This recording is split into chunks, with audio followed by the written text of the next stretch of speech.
Is it Agar time? There actually very well could be Agar. I mean, Maul seems pretty usable this season. I'm sure there'll be something.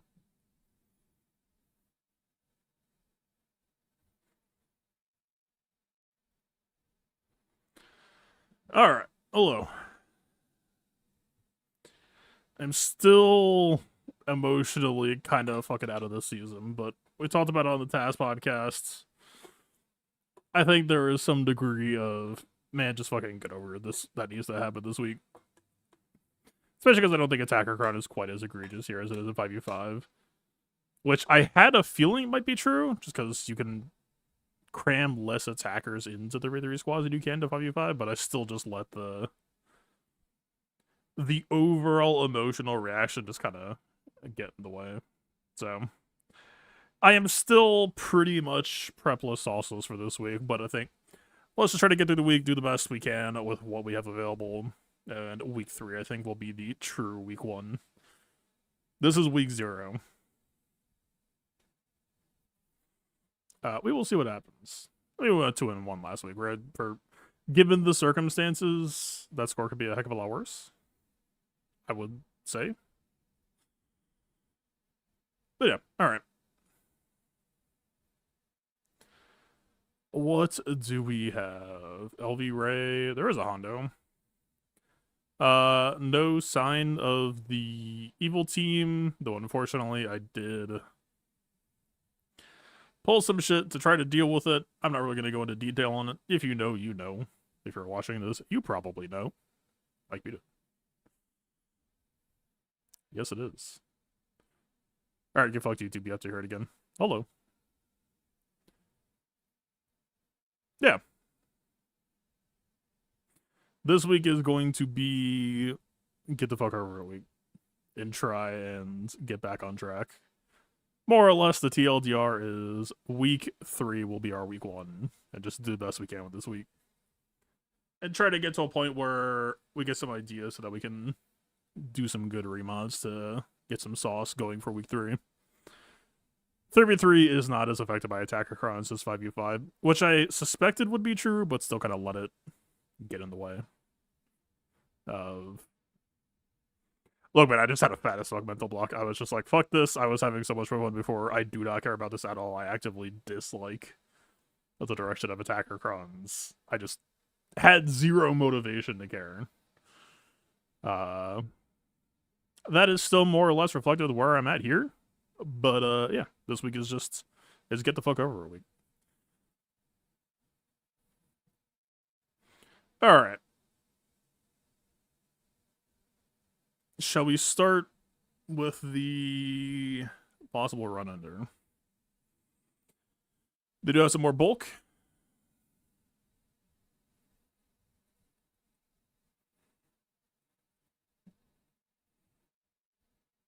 I mean, immediately we can already assume that there's probably going to be some problems in the mods that we could look to fix. Speed set could probably go to defense set. She is already on 4x protection, but this could certainly probably go over to protection as well. Health primaries, I know the boy does get health stacking on his unique, but maybe would be better suited as protection. Kind of depends. I'd have to think on it. This should probably not be that as well. And yeah, he probably doesn't need to be on speed set. He also needs to go to 3x defense. Get this to just a more resilient number. I think a running theme as we go through this set is a major question for me is going to be how real is defense as a stat to try to deal with Attacker Cron in some ways. I do think this might be the first major test of defense as like a possible opportunity creator. If your shit one-shots them and their shit does not one-shot you because of defense, that is a real opportunity. That's some real shit. Need your knowledge to beat Omega Wrecker Vader at all R9 with Vader wordy Attacker Cron. If they posted Wrecker, they fucked up. So, okay. If they posted Wrecker, you need to drop Omega into captive And then you need to only hit Darth Vader. You need to let Wrecker take 10 turns to get Omega back out of... Well, wait. No, it's not so that Omega can get back out of captive. It's so that the captive can run out of stacks and Omega dies. And then you have to lose the battle. That's just guaranteed. But yeah, I would just like auto basic on Darth Vader or whatever. You have to take the -20. But the trap will be broken at that point. That is your only option. Your option B is maybe try to stall until end of round and see if CG fixes it. If you're worried about having to take the -20. That is not a guarantee that CG will fix it tomorrow. I have no knowledge or inside information on that. That's just, if your schedule allows it, that is some copium. But yeah, if they posted record, they fucked up. And that gives you an out to only take only -20. The best case scenario. What fun. Oh, today was so stupid, man. Alright, what are we doing? Where are we doing? This is Maz against LV, and we don't have much protection to work with. If we go here, it's not much better. Alright. The trash will do. I mean, do we ever look for Dark Light Side bulk? It's 15% to 2 people, which honestly might matter slightly, but I don't know. Is that actually value? We're in such small margins. Oops, all TM. No way to one-shot it? Nope. Using Jimmy Feed Doom Omega, starting get her into captive, and then attack Vader until she comes out. Nope. She does not come out. She only dies. Wrecker cannot get her out solo, as far as I'm aware.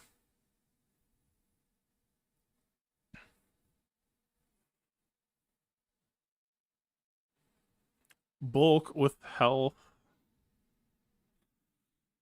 I really don't like bringing health against LV, but maybe it's fun.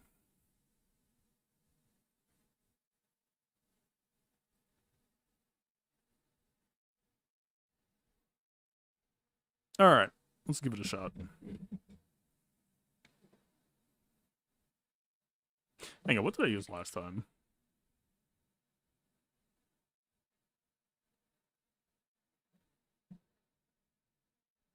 I think we did it against the Phantom's Menace guy. We did LS 25% TM. I don't know if that matters.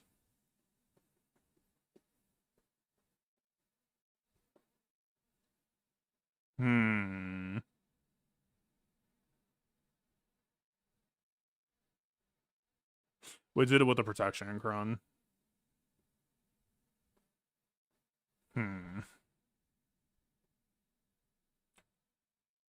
I mean, Maz does go first. Should we just do it? If it ain't broke. IMO. Let's just run the TM. Ostensibly, maybe it matters for her to try to go before, because that will stop them from having debuffs on us as much, right? I believe this cleanses, so less debuffs on us, so less offense for them. That is real and true. Must have been a push to get his attention. We've been talking. Do I hate your opponent for doing it? Yeah. This entire situation sucks. He's an officer in Cop Patrol with over 16 million. Hey man, some things don't surprise me. We'll put it that way. Very on brand for them.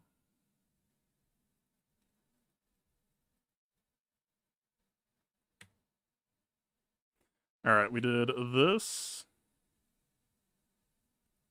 into this. We can feel that bulk difference already pretty heavily, I think.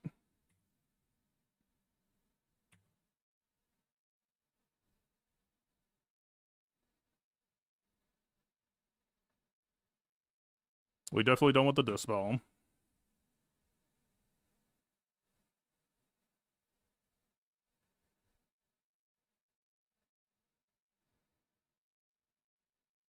I don't think we want this. LV is dazed. Does it ever help?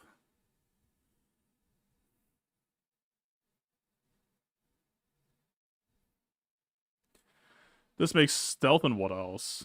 Steal stealth, resets the duration, grants it to all non-tech powered allies who steals 1 stack of profit.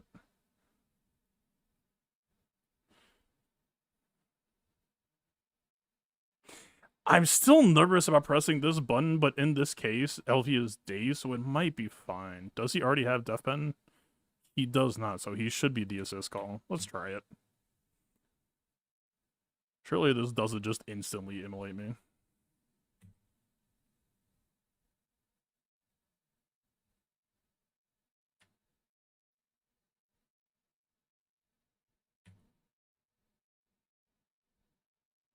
Close, but we're taking heat. How did he just create so much ult charge off of that? What the hell?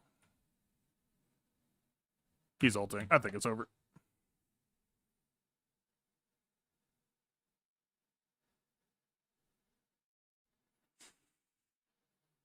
LV used AoE. Did we bank this?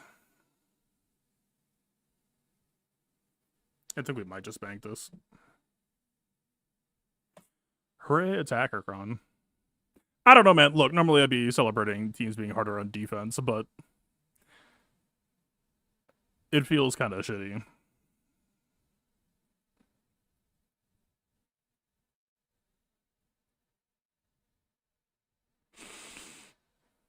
Yeah, I don't know. So what is this? Just JML here then?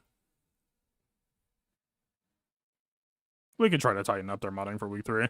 Again, I will shout out, though, the health and protection. I will point to, if that was not there, the LV would not be here. Like, a major running theme for the rest of this season is going to be in a world where everybody dies. What if the key is learning to live? Some deep shit. Wow. So sentimental.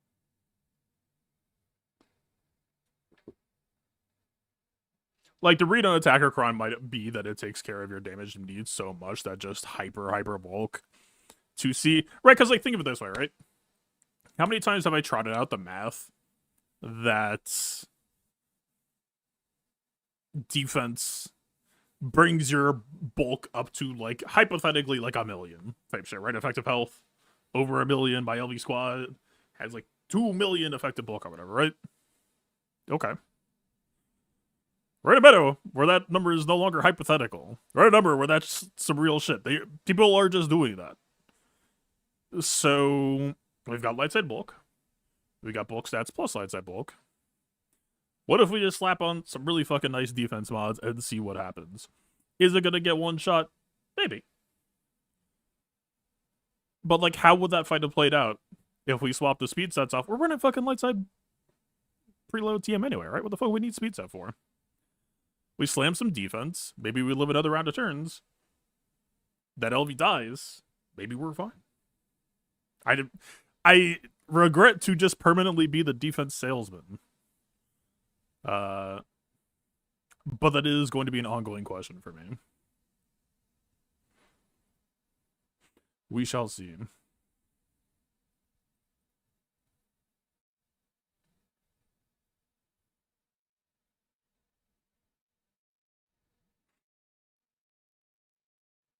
The attacker crowd is something else this season. It, I think, did well for me. What did it do well to? Mine held to Bane. Mine held to, after dying to Bane with CX dead, it still held to JML. That's fucking depressing. Holy shit. That means that there was no CX on Cron and attacker Cron was still just like, nah, fuck your JML. And then did go down to Maz on the cleanup, which makes sense, right? I mean, we just saw the impact of having that extra health, so if there's no CX, then yeah, the Maz attack probably goes better.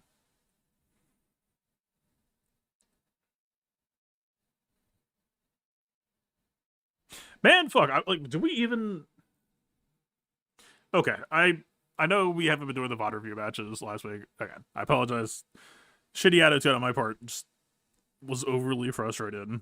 We do need to make a topic list for tomorrow, because attacker versus Pyrocron, especially now that we have possibly a different approach for Maz versus LV, we might need to A, ask how many buffs is LV actually making, and B, will we be better served by just taking more turns with Pirate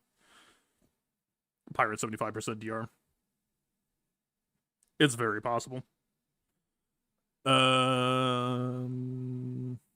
What else? Oh, yeah, we're looking at LV. Maz versus LV. Beat mine for 57. I didn't do shit. Yeah, hit or miss. But I feel like in terms of gold rushes this season, Maz versus LV. Yeah, round 2. Someone tried to do the Maz Hondo that I heard about and died to my LV. And for those keeping score, my LV is also tending to be. I mean, let's double check. But if it's like any of my recent sensibilities, my LV should be bulky as shit. And based on that result, and based on what just happened to me today, there is a solid chance bulky LV might have something to say to Maz this season. How's the boy doing? Oh yeah, he's on triple hell set with protection primaries with high health secondaries. And he held 2 Maz Hondo, you say? That sounds possibly relevant. Who could say? Although, wait, isn't it a... I know this is a whole thing, but just trying to refresh my memory. It was Empire Allies getting 100% max health. There was some logic to... Why is LV on protection primaries when health is doubled? Oh, no. I remember. It was roughly the same, right? Because the base was just higher. So that 16 being doubled with less base was pretty much equal to... Yeah. I want to say the read on LV was just like, literally just equip your best mods. Whatever. If you have health primaries with high protection secondaries, run that. If you have protection primaries with high health secondaries, run that. Maybe we audit that shit anyway, though. I'm sure we could maybe do better leaning into CX. I don't remember exactly. Dude, I just need to start building a Bible of shit to refer back to at this point. Alright. Back to regularly scheduled.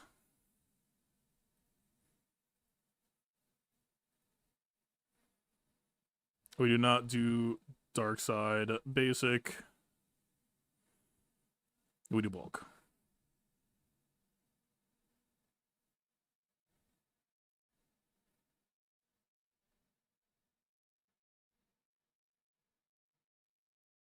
You can use only C plus Bane. We already won with Maz once. It just needs to be workshops. That's all it is, really. I don't like, we came close enough to killing that LV. I don't see a point in just giving up. Oh, it's an R10 Ezra. It's an R10 Ezra that's faster than my Mara. How dare you?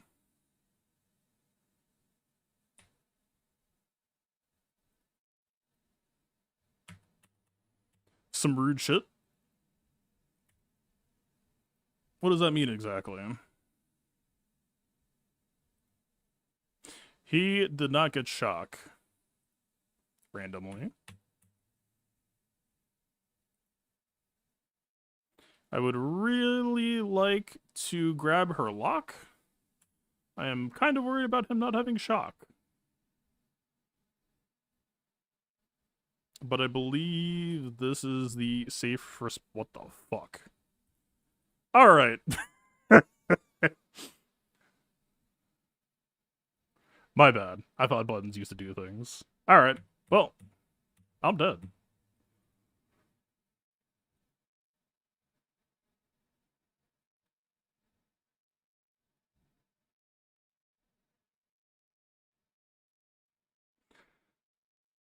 Brother, this set is not doing me. I said I would give it a shot. There's not. It's an attacker Cron. There is no reason. Was it just like a R10 Ezra dodge? Was it not even a stun resist? Is that what happened here? Do I need to go accuracy arrow on EP? Is that what's happening here?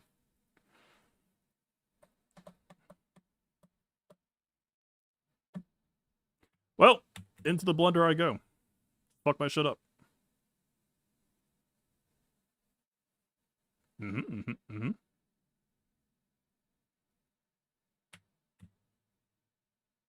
Yep. I am not a skillful player. Do I think Kix pulled his weight in that fight? Who else would you use instead? Kix gave us a good amount of healing. And gave us an SM33 assist call. I am not convinced that anyone else that can be there should be there.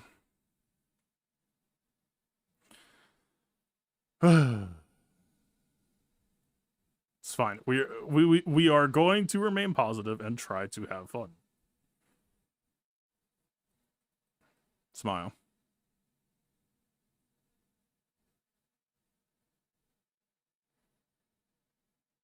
OG Hondo versus SM33 is better. OG Hondo is not available, and even if he was, I don't think is actually that relevant. Keep in mind, SM33 did LV's entire health bar multiple times. Like, I don't know, man. I don't understand the SM33.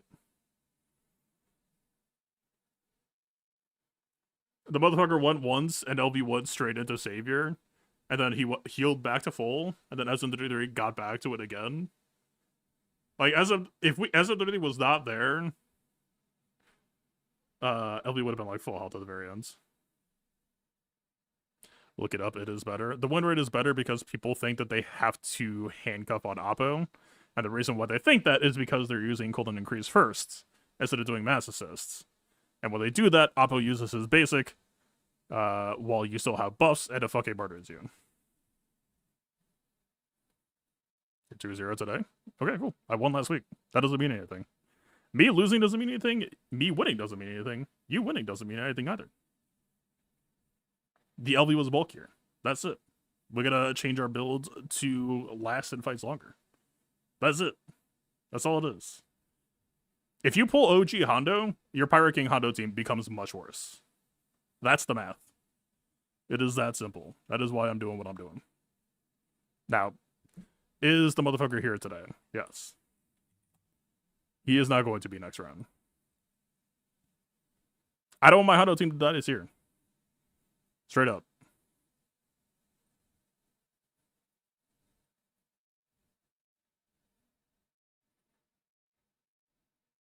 That is my personal priority. Okay, you know what? At this point, I think we need to fight Jabba. Weirdly enough. Alright, this is support Cron, which I feel like I heard someone say Ennis had trouble with, but I read this and I was like, I don't know if I understand why. So is tenacity down, which I understand that would possibly be scary for Marin to get a bunch of detonators early. But I don't know that I really care about it that much. Because it's dispellable, right?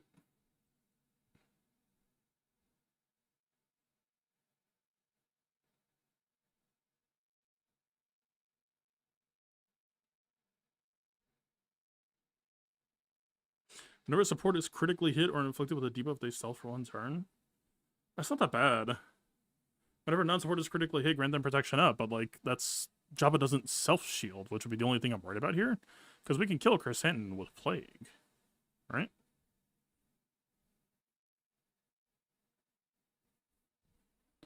I don't think we're in...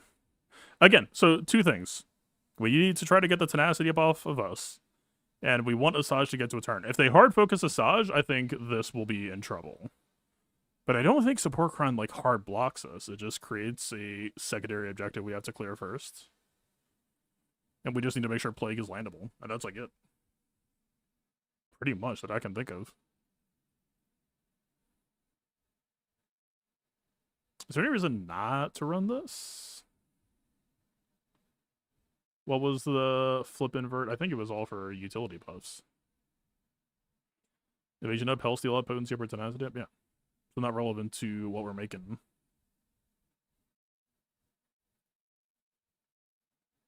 Alright, get the Tenacity up off of Marin, get the...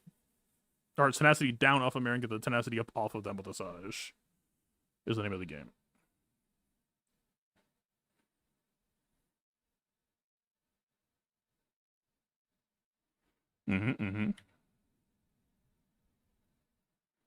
Do we ever just pop stealth right now? It doesn't do terrible. If we pop stealth, okay, Talisman lead gives us turn meter when we're resisted. So actually, farming assist will accelerate a Saj turn. Let's slam this shit. Instant dispel. We're gaming. Who gives a fuck about this shit?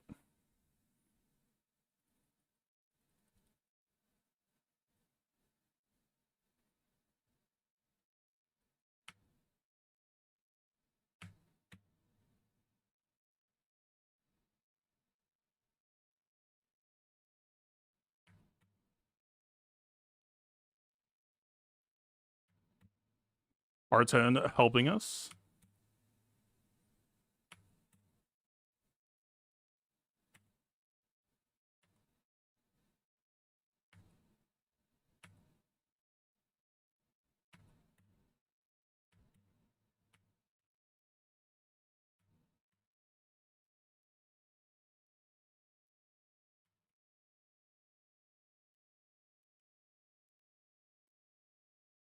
Our Talisman will be tested.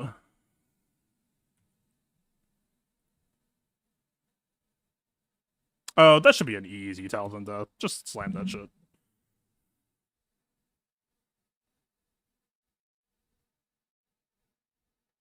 She's dead on 4, I think. Don't even worry.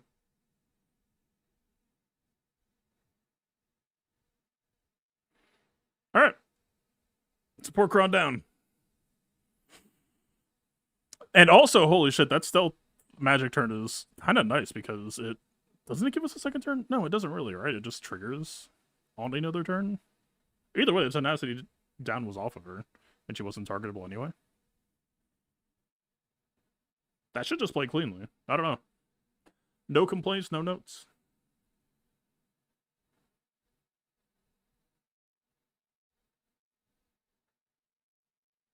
Fuck support Cron.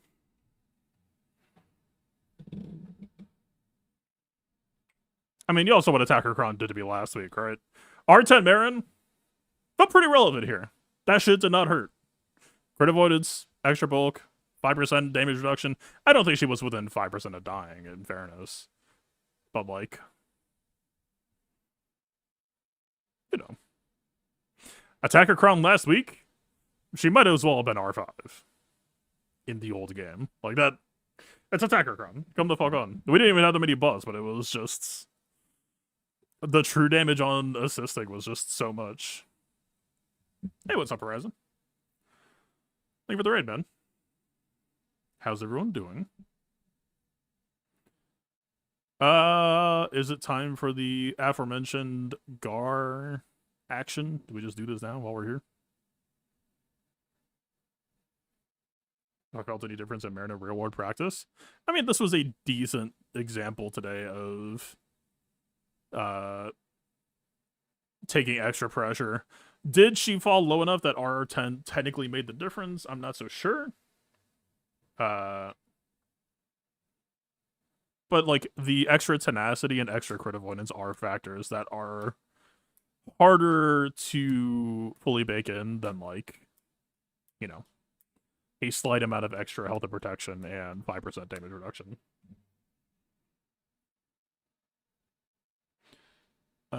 Let's see, tenacity.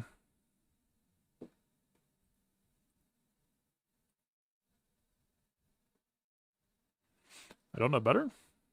Didn't I have like 130% in Escron? Am I crazy?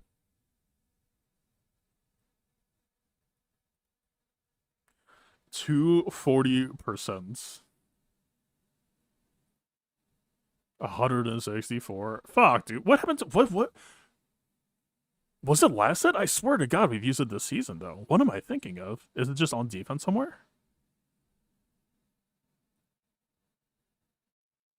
I don't think so, but maybe.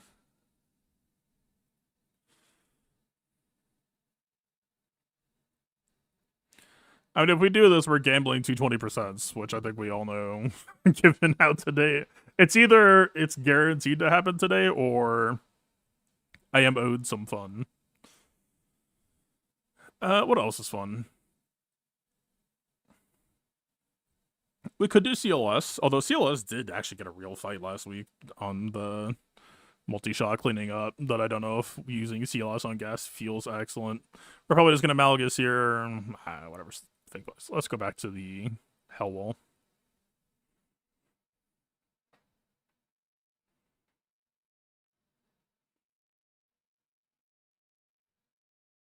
Did I attend a second tune yet? The answer is technically yes, but as far as I'm concerned, it's no, because it was just guild requirements.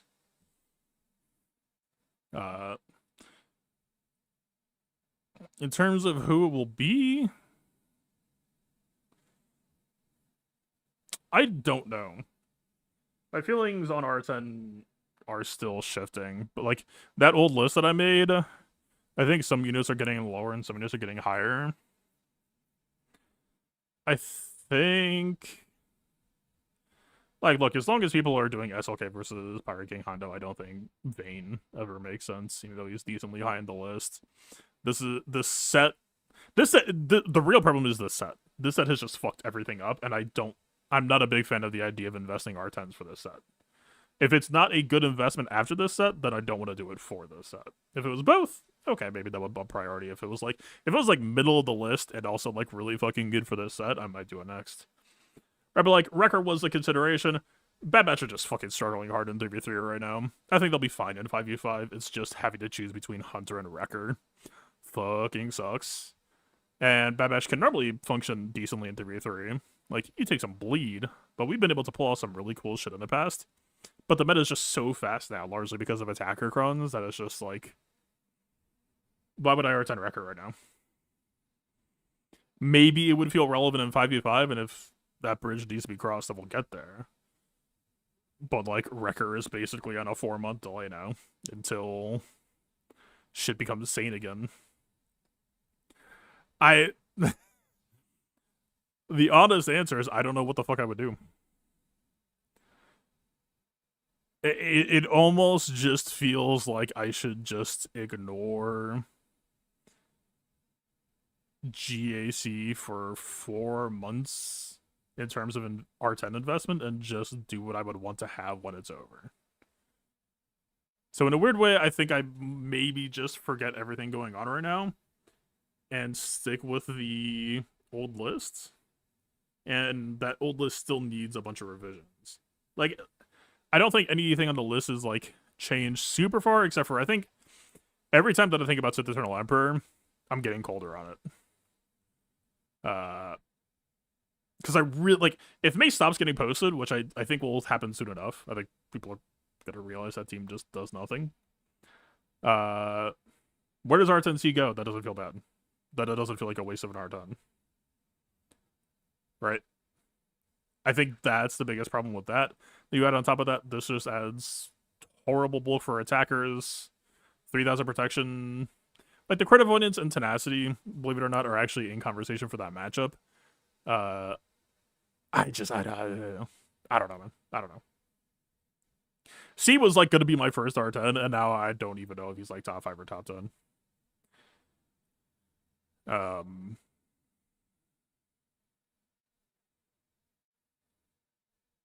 I don't know. It's gonna be a week before I get my next R10. And so maybe I will have a more informed opinion by the end of the week. Because right now, for the current sets, I don't know if I really care about anyone. GAC was incredibly fun before. There was a fuck ton of cool stuff to do with R10s once we go back to the default game.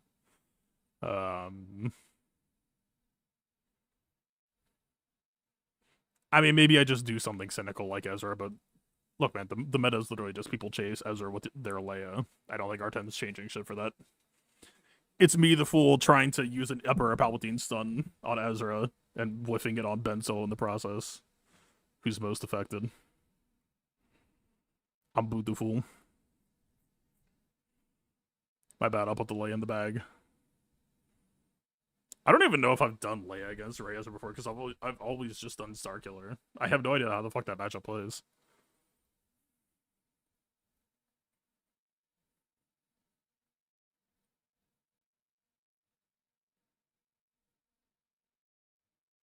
solo seer team that everyone brings on offense. I actually did see one seer poster in the last couple of weeks of GAC. It shocked me to my core.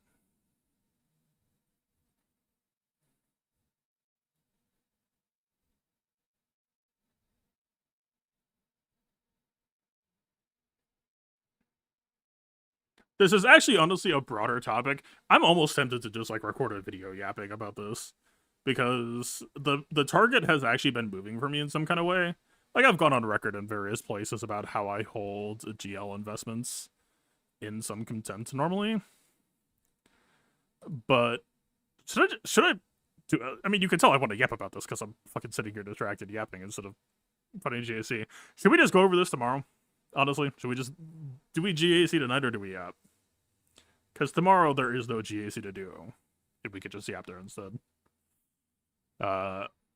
But yeah, I've been thinking about it, and the answer has been shifting in some interesting ways as my worldview kind of expands a bit. The short version of the long is, I think I am more open to the idea of doing stuff like an R10 Leia or an R10 JML or like an R10 Commander Tano or Snips. But you have to be pushing yourself. You have to be doing the shit that I was already basically doing, which is exploring undersizes, right? What did we do last season? We did a JMK 3-man against Ray. That lost. Barely lost. It was hyper fucking close. We were so close to closing it out. If you're just doing JMK versus whatever the fuck Ray as a 5-man, R10s are a waste on that team. But part of why I've been loving the game so much lately is because we are limit testing ourselves. We are pushing ourselves. The min-max kind of fucking matters. That could R10 make a difference for letting me do some shit that I wasn't able to do prior? If I'm doing a 5-man, fuck no. There's not going to be any difference. You're going to mow them. They're probably getting a 65. That's it. Yeah, like Leia undersizes. I feel like Leia undersizes are hyper unexplored. Do I think Leia at R10 matters? No, not really. If you are just Leia professional Ezra hunter and you're just 5-manning, no, I don't think that shit matters. You're gonna win that shit anyway. You tell me that you're Leia 3-manning? Yeah, R10er probably. Unless we just know for sure that 3-manning is already safe and proven, but like, I don't know if that's known. All right. I'm so sad that I had my OG Hondo on offense. Why are you even here, bud?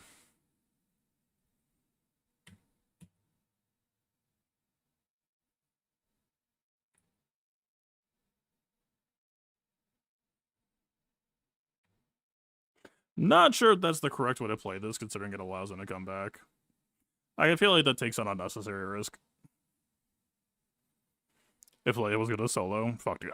After how that last one played, I don't know if I ever want to play that shit again. That was the most excruciating solo.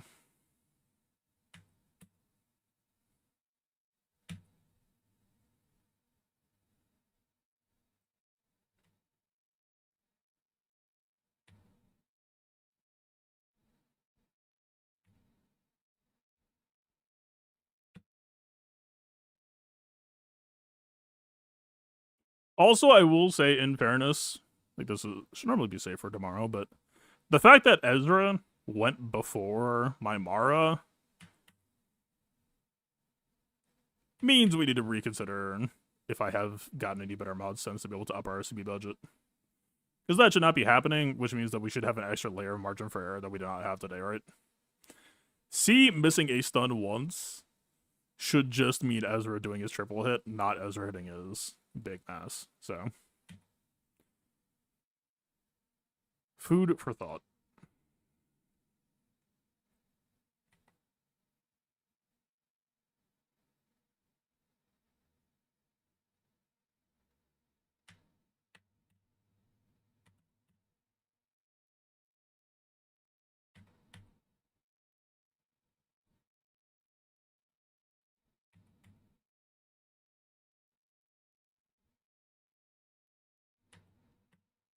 Why is this ult charge so bad? Is it because Vane's here instead of Silva?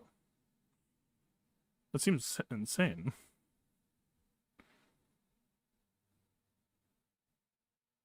I don't know what like why is this Hondo team performing so badly? Weird.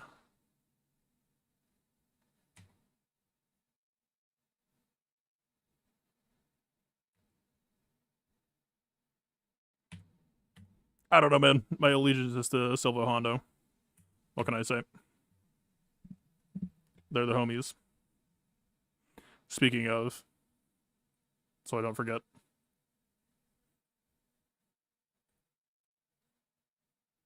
Oh, he's already there. Thank God.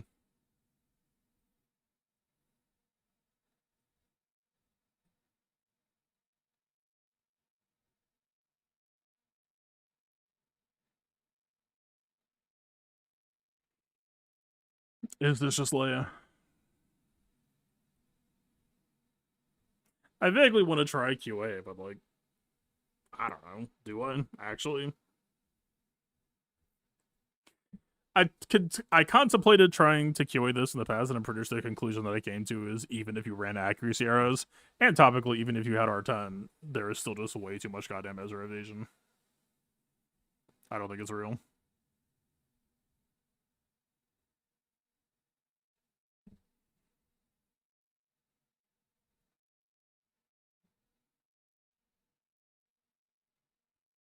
Into the unknown, I guess.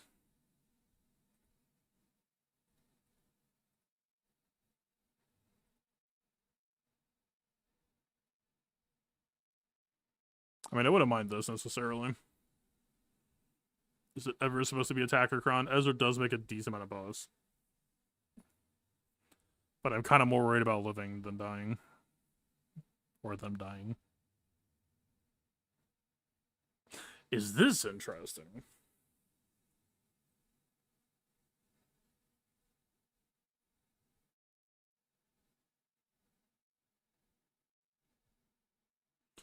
The shielding would be decent against Ezra.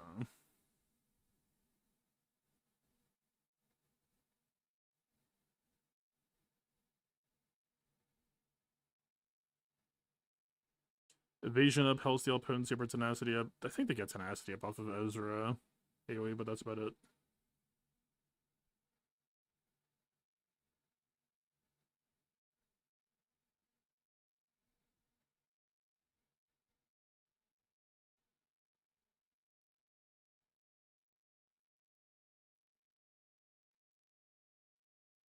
Tank Datacron is broken too. I mean, I don't know. It's not bad, but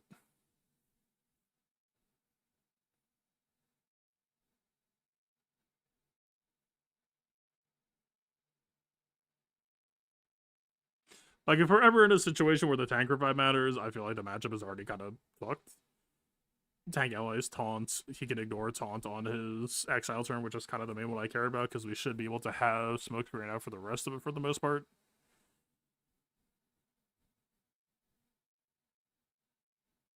I just feel like the shielding is more interesting, but I don't know. If people want to see it tried, I can. Like, you have to remember that the tank assist can't happen against Ezra either.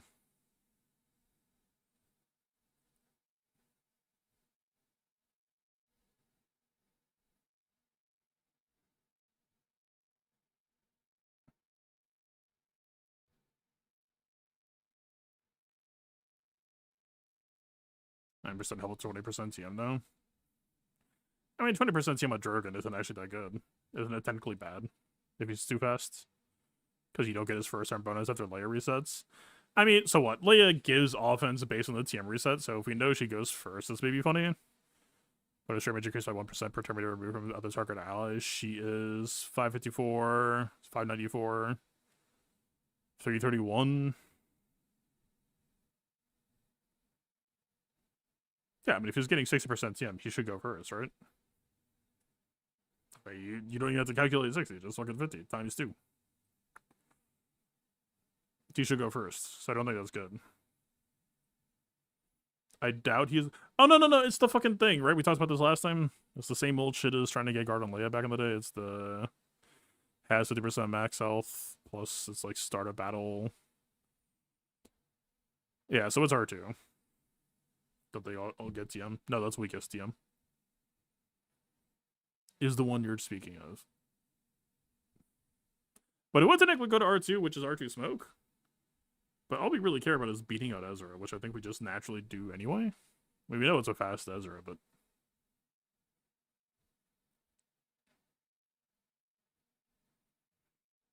my R2 is also not that fast anymore. I mean, Ezra would go first normally. The problem is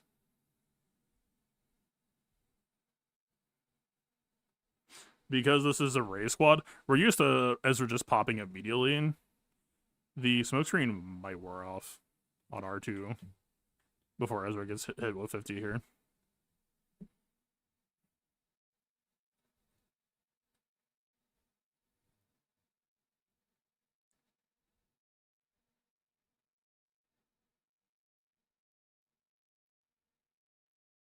Also, whenever tank allies taunt the gate defense up for one turn, taunt whenever another ally is inflicted with a debuff. I mean, invisible stacking taunt could be pretty catastrophic. Right if Ray has to aim ult at it. As far as I'm aware, I don't think support Cron counts as buffs right now.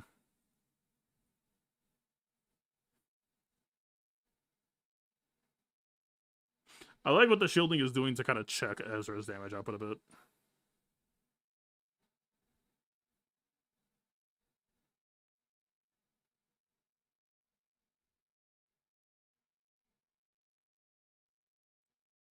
Why not hold smoke screen a turn? Because if Ezra stuns R2, then there is no second turn.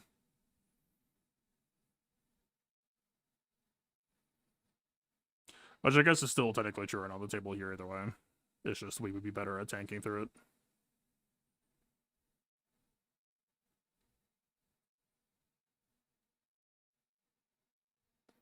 The healing immunity, or the double healing immunity rather, is kind of a fucking big problem. Mainly for Ben, health, or protection core.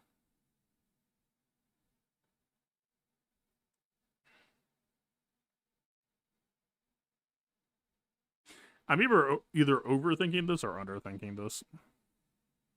Life would have been a lot easier if that EP stun just hit.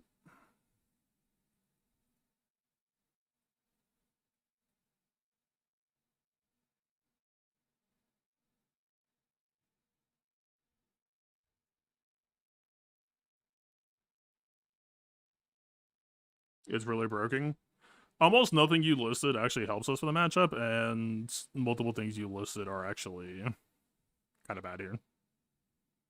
What if R2 stun just hits? R2 can't assist on Ezra. There is no R2 stun.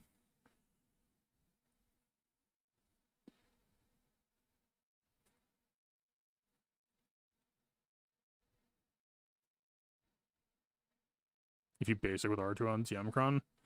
Yeah, but at that point, like, look, man, we already gambled once on EP stun, and R2 stun isn't even guaranteed 100% chance. So that you are 80% chance plus 50% base resist chance plus like whatever potency tenacity check. Hell no. I mean, R2 has jack potency if I remember right, but still, on principle, I'm good. If we lose this, I don't even know if we can kill this Ray squad. Starkiller was kind of my ace. Back in the days when buttons used to do things.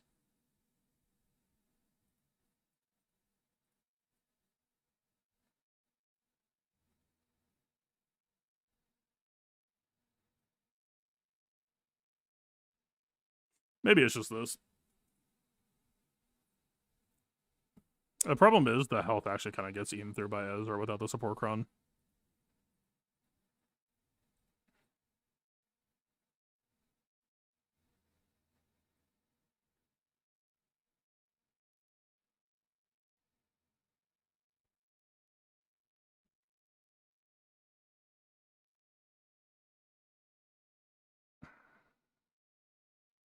The problem is if we go the support Cron, Ezra will go first and possibly stun R2.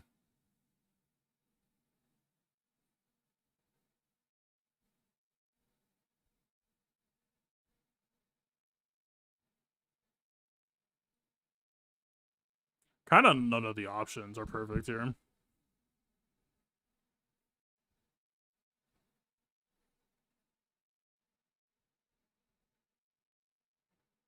This has LSTM on it. The support Cron doesn't. That might just be enough to get me to pick it. This is supposed to be the JML Cron, and JML does have to fight LV though. Second best would be 65% protection plus healer. I think that's acceptable, right? Sure. We need a preload.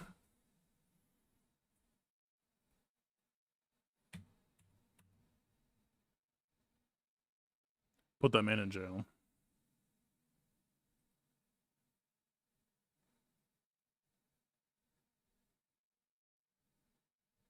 I don't remember the latest stealth clause. I know this fight can take some time, I think, right?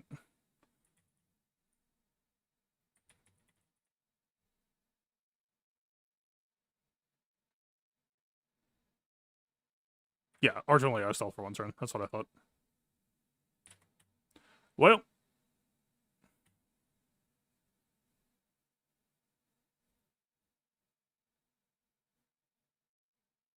I mean, Ezra's the only person who can really die, but we're not doing Drogon Flame Opener. And we can't really ambush him without it.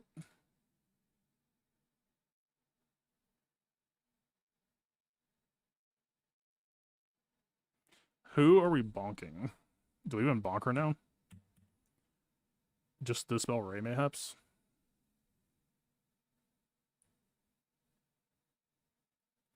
Acceptable outcome.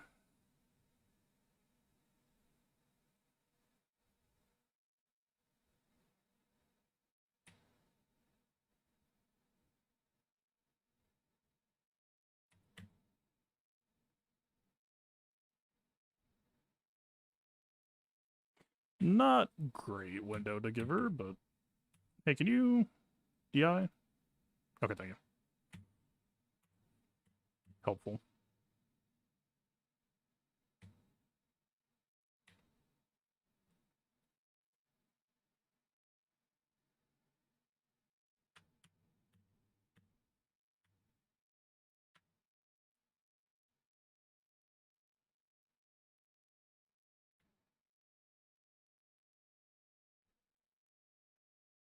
Alright. We almost have ults. But the problem is, there is no Ben Solo to kill. Unless she is below. Which means we need to allow her to drop herself below and then ults.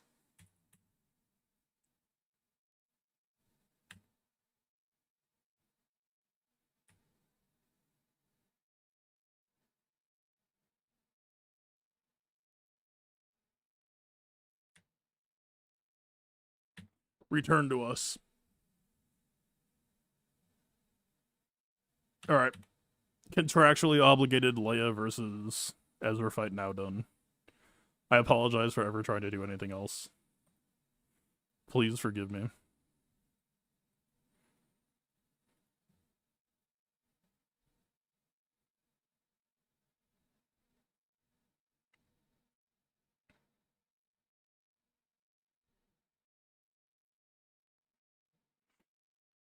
So we know they're preloaded with LV AoE already used. That will mean that Oppo... Well, but Oppo's timing is not the same as LV, right? Oppo might not have his AoE.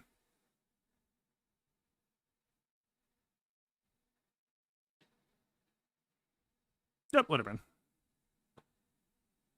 Dude, where the fuck is this tenacity card? I'm sorry, this is driving me crazy. I need to know.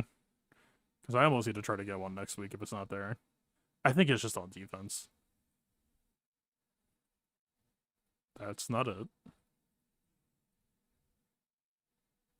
Nope.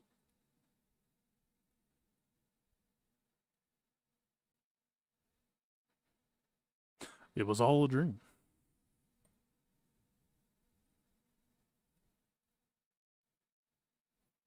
If you handshakes allow for cool stuff elsewhere, you are correct. The problem is Starkiller against Ray Ezra Attacker Cron with an R10 Ezra is cool stuff to me. The problem is, when you push the I'm gonna stun everybody guy and 0 stuns happen, it's maybe perhaps less cool.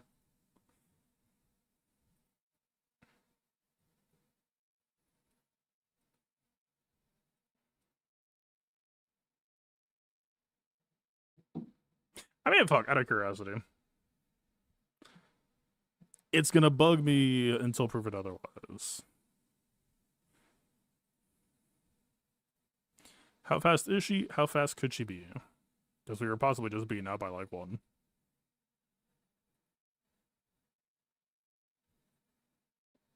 Oh, it's because the speed cap has her in. Right. Okay. Rephrase the question. How fast can Starkiller be?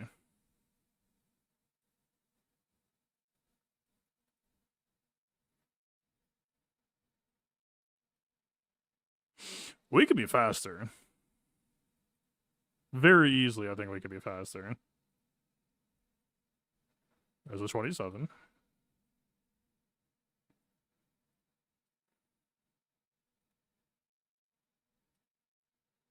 Alright, motherfucker. There was perhaps... I mean, I can't even pretend. 340, 341. Or 341, 342 is the line that I've been on, and that was just fine enough. We just happened to finally run into an Ezra who was faster. So, hey, fair enough. We just need to tune up next week. I mean, the odds of running into another Ezra that fast, probably pretty low. But unless I'm gonna scout each week for whether a fast enough Ezra exists, which I am fucking not. Yeah, we should do due diligence. That only seems fair.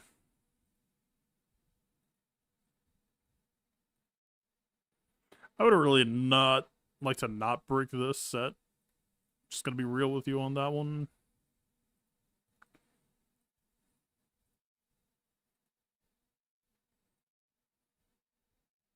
Yeah, we have +5 mods of reach. Very, very, very possible. And I wouldn't mind shifting back to health on Starkiller anyway if we're dealing with Attacker Cron Ben. That's actually a very relevant point as well.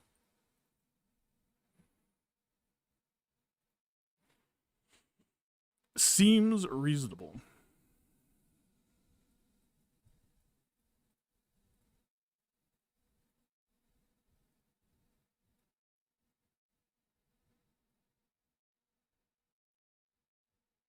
Do we give a fuck about the healer part of the healer Cron? Or are we just here for the 65? Locked healing immunity on LV would help, I would think. The Savior would possibly help as well. Or not Savior, but the Pablo 25% everyone heals. I mean, there's a non-zero chance that first time an ally is defeated, revive them, gets to pop off.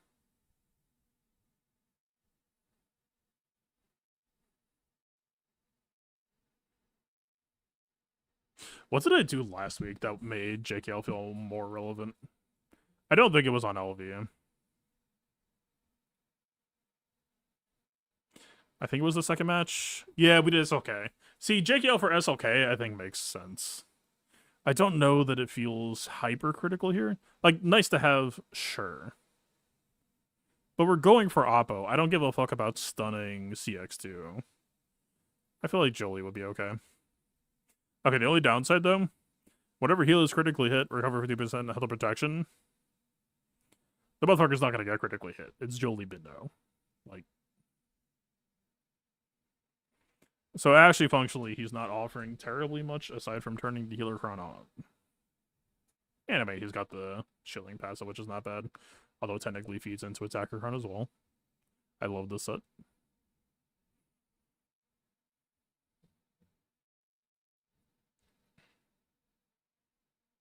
Fuck it. We're already probably losing today. Slam the Jolie. Try to save Cal for, or not Cal, JKL for other purposes.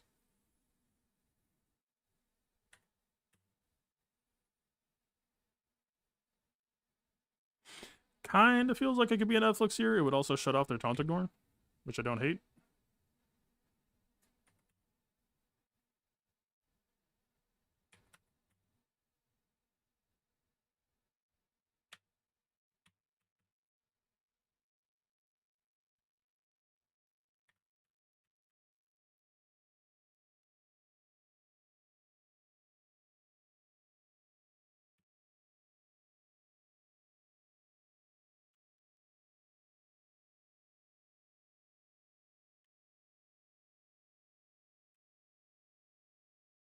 Okay.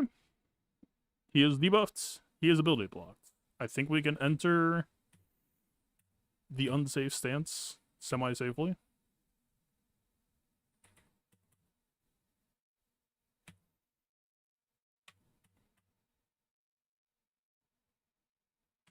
We reapplied debuffs. Let's maybe pass to Jolie. I don't think Jolie has lessons actually, so maybe let's not. We would get more TM passing to Jolie, but I think we have to go here. I wouldn't mind Netflix either, actually. Maybe. Just kidding. Did fucking nothing. Buttons don't do anything today. I forgot. My bad. Common misconception. Alright, the man is now approaching his ultimate. It would be cool if we could wrap this shit up. I don't think we're wrapping this shit up.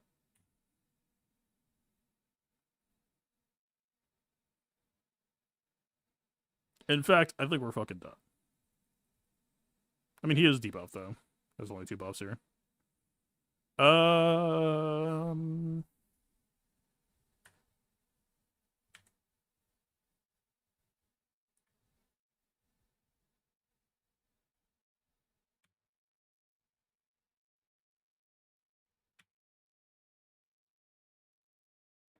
I have made my decision.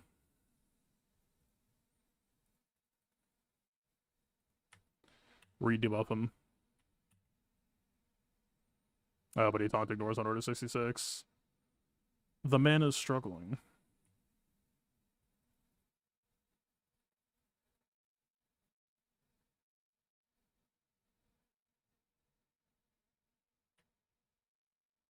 No, he had days. It was correct to basic.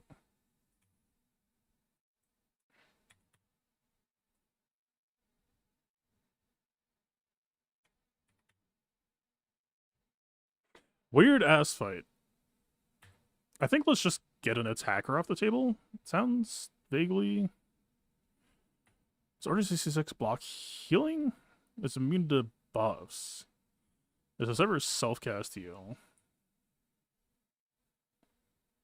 Oh, he's about to go. Motherfucker. Alright.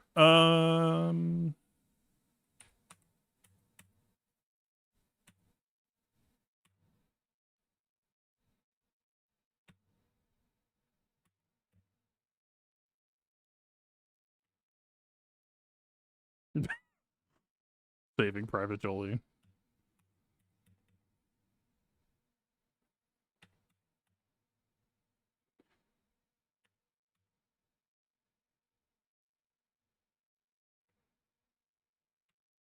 Jamie had ults. I think we could have gone cross guard maybe.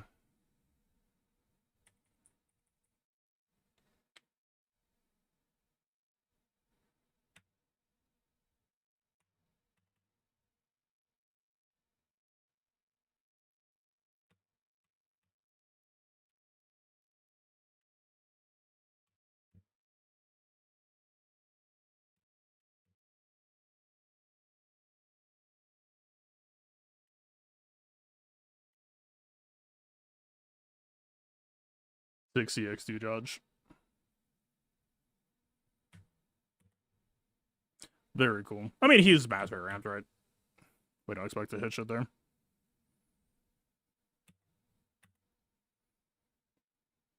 Yeah, we were just perma on the back foot.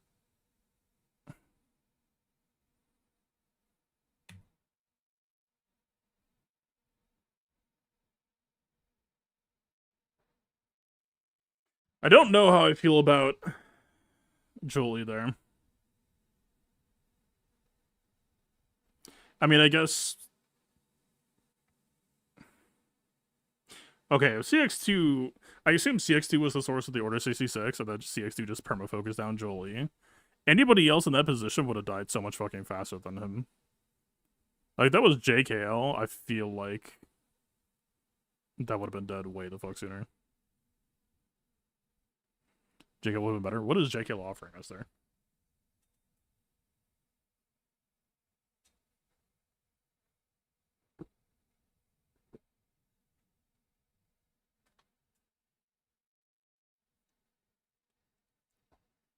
The only thing JKL offers us is stunning ZX2. What stuns help there? That was just the LV show, probably. It was LV and Order 66 on Jolie.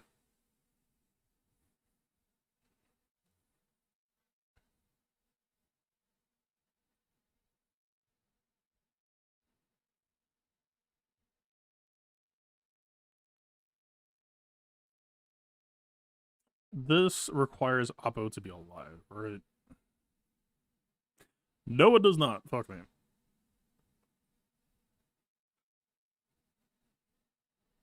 It's just the aimed at. I don't know if I trust BKM here. Assuming Ancestral counts as a unique buff per, I assume BKM is a bad idea here. But then I am not sure what it would be aside from, like, maybe Saw Gerrera.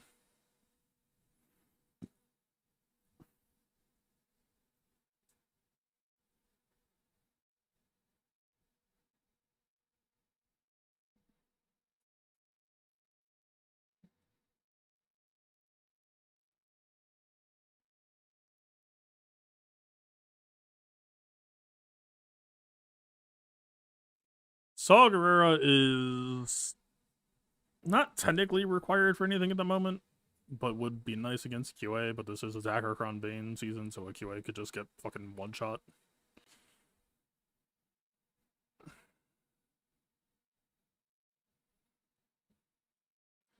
Do we care? Is there a reason why Bane would need to be elsewhere? Like a backall SLK? At this rate? Oh wait, JMK doesn't have to go on Java duty, right? So JMK floats. But I don't know. SLK with Taunt Ignore, I think, makes JMK a fucking spicy meatball. You could just get high rolls if they just keep stunning Cat, I think. That shit sounds winnable, but not ideal.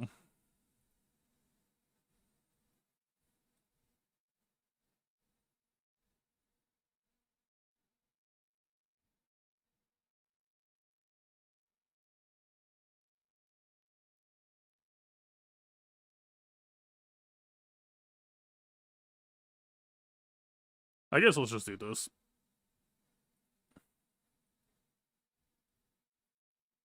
Good luck trying to have fun.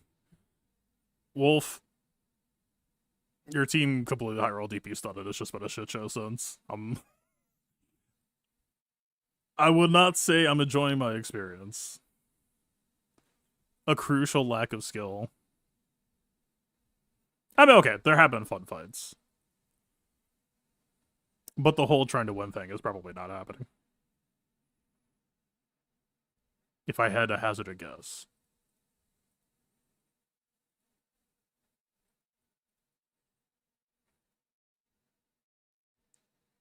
Is Poe? Oh yeah, she's not on defense anymore, is he? Weird.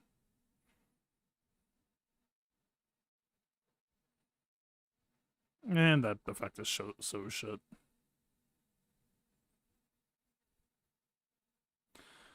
Yes, I did.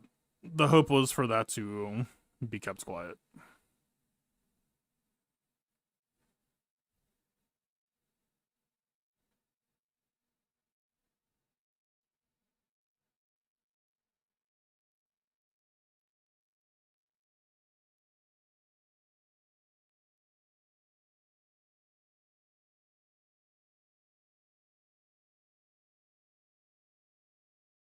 Spellcom doesn't make sense since they have the locked heal immunity or buff immunity on dude.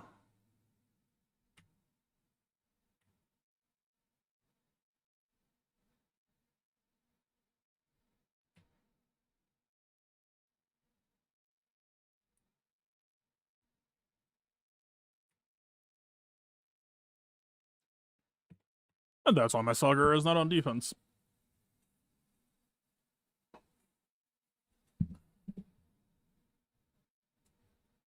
Among other reasons.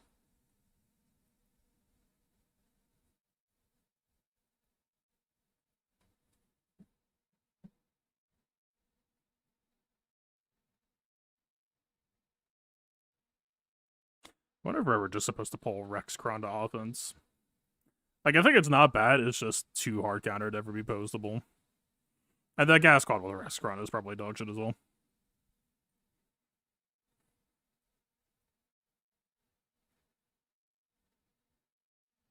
I think it technically did got holes now that I think about it, but I don't know. I'm that does not necessarily mean anything that I got holds.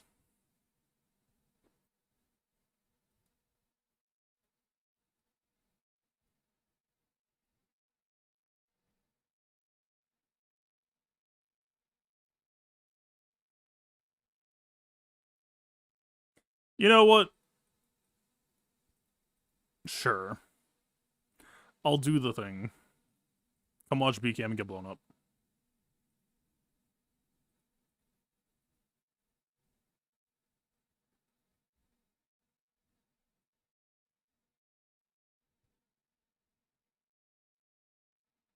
I don't know how many buffs they're actually going to make. Like, I don't know if Attacker Cron actually gets that much value here.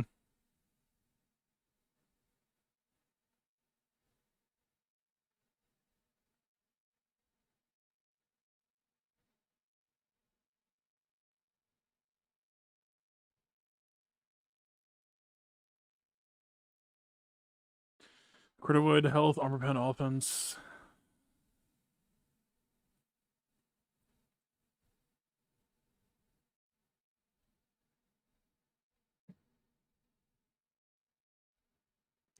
Like, if he has this... But the problem is BKM doesn't match, which dispels. I think Attacker Cron is shit here. They, like... Yeah, if you didn't have Bo-Katan Omi and you were trying to set up, like, Bo-Katan Mass makes birds, CX2 takes a turn, makes buffs, Bam gets to his next turn and uses them. I think we're using Java Cron. We're gonna hit BKMS. They're gonna lose all their buffs. Attacker Cron won't do very much aside from the offense boost, so we might as well just run Java Cron anyway.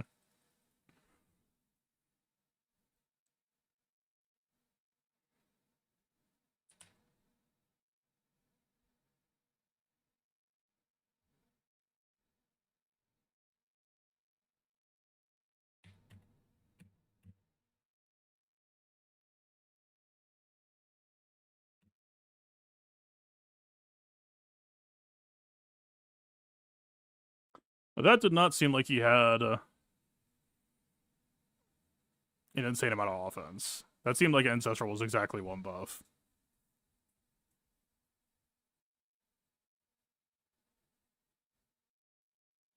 Hmm.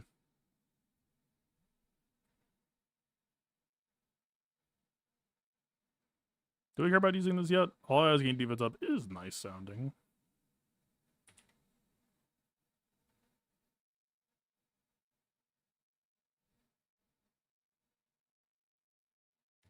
Sure. Let's not greed.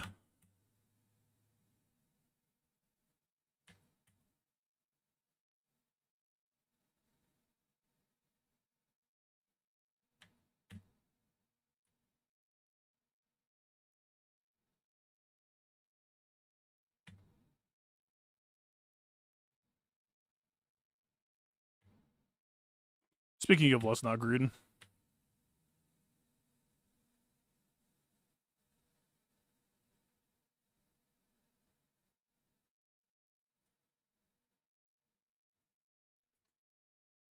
She's about to go. Fuck that shit. I'm taking him now.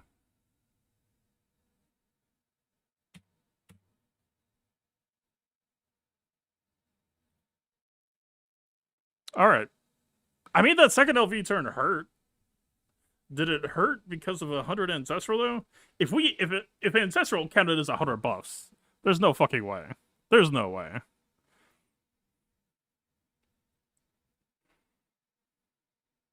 He would be doing what? 25 times damage?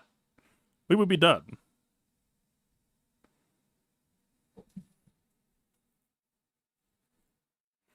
that I figure it out yet.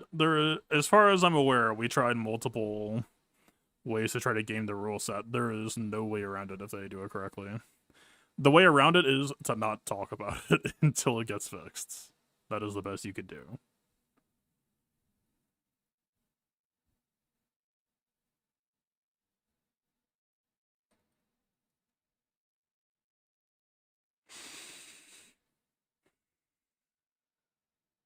It would be stupid to try BKM against Attacker Cron, right?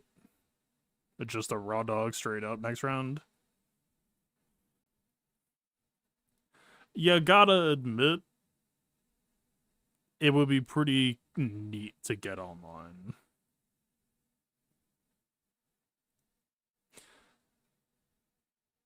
I will sound like a broken record. But again, I ask, what if you could just defense diff?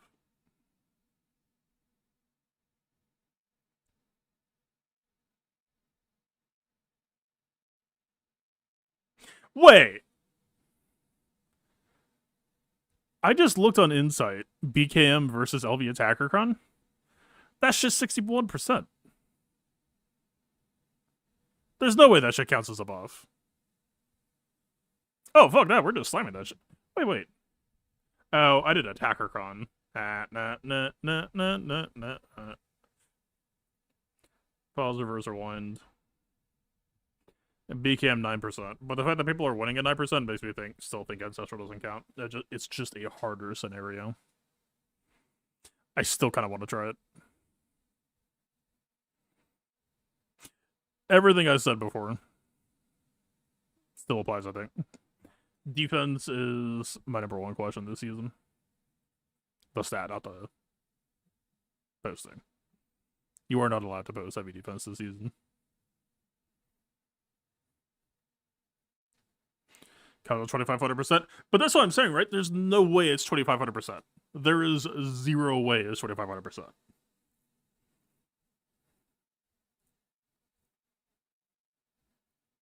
Unless Ancestral is just, again, with the 100% in health, 100% defense, made 2,500% looked less impressive than it is. But I would be very skeptical of that. No selling 2,500% seems a lot less likely than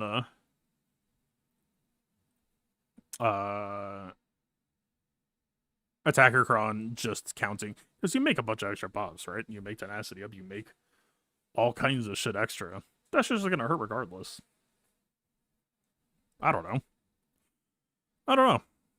Fuck. This is what I get for clicking around so often.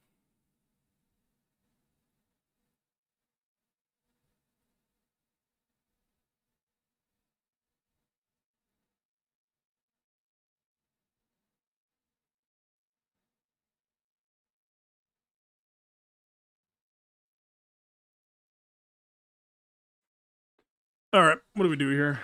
It is a Barris Healer Cron. Great Mothers would be excellent to have here. But we do not.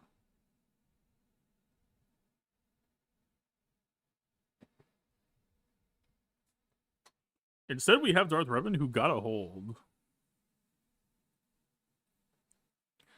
But it's not on offense as a front wall battering ram. How did DR do? Was that unfair? Okay, Grandmother's got a hold to Reva, which I can't really complain about. How did Darth Revan do? Darth Revan got a hold of Gungans. Hold up. In 53 seconds? Isn't Gungans an established counter? It was Gungans without Attacker Cron, but I don't know that Darth Revan makes so many buffs. He's more so making debuffs.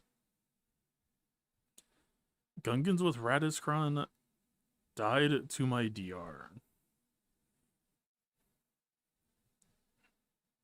I feel like that's a core counter, right? Let me pull up Insight. In past seasons? Wasn't like the whole fucking thing? Revan just started getting primary counters that were Yeah, Gungans were the go-to. So attacker Crons somehow are just overpowering Gungans then?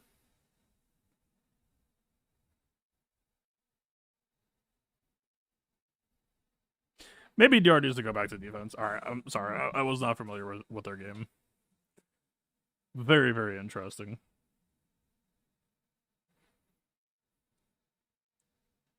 I have no idea how Attacker Cron would change that matchup dynamic, though. I mean, it's Attacker Cron. I shouldn't question its ability, but that still sounds crazy to me.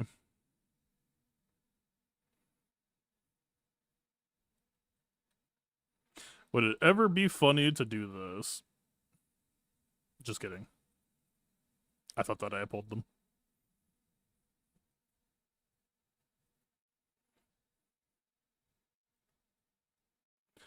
I mean, in terms of heavy ammo save for backwall, we obviously have 1, 2, 3. Plate of a dollar saw. That's pretty good coverage. I don't think there's anything topside that would really demand that either.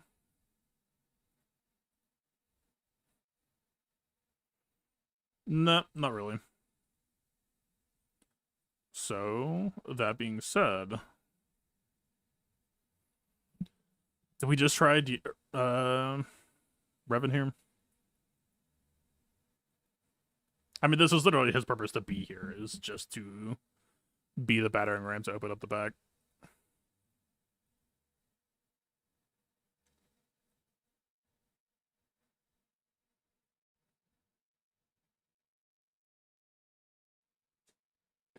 -3.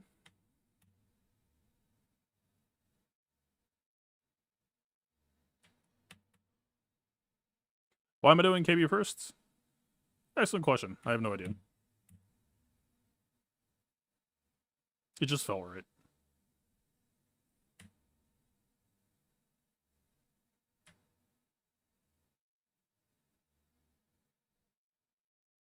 Stop.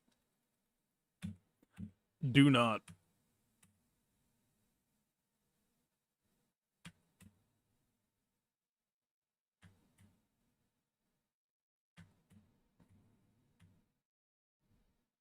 -4. GM would probably be a little bit more finesseful banner-wise, too, than DR. Look, man, if he just wants to be violent, this is already a violent season. Who am I to curb his inner demons?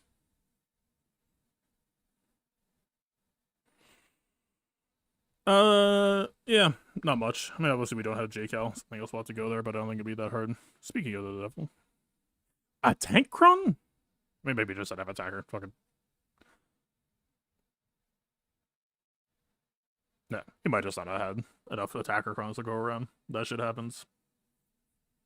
Okay, okay. But if you have the attacker Cron, but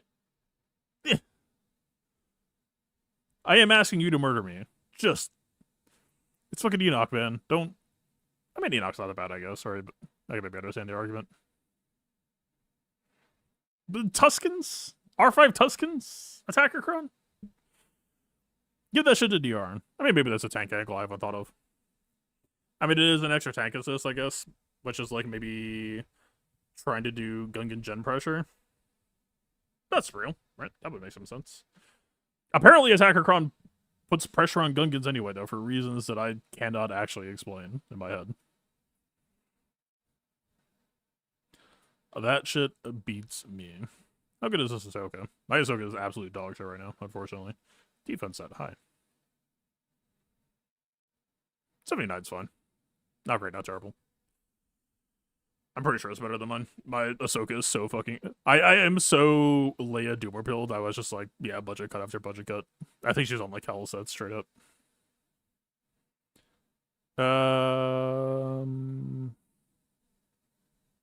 There's a part of me that really wants to go do Mandos versus Gas.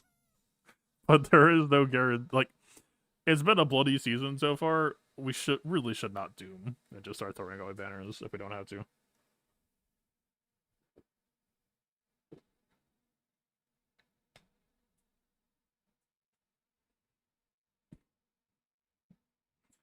Keep our cool.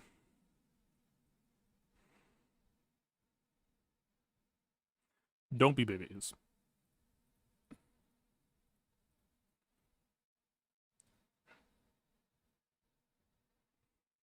I mean, functionally, dark side doesn't really matter here, right?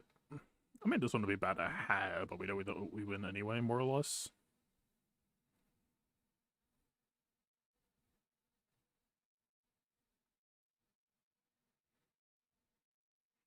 Obligatory, but there's no tenacity on here, right? I mean, there's, okay, slight tenacity. You could tenacity bomb this squad and maybe catch people out with the Tuscan deck.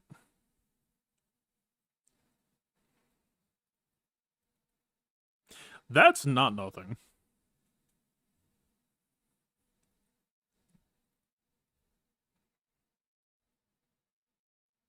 Maybe.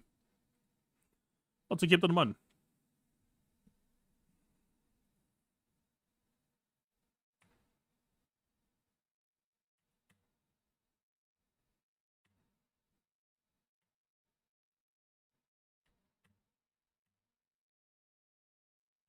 Why does it feel like this matchup is playing very different than last time?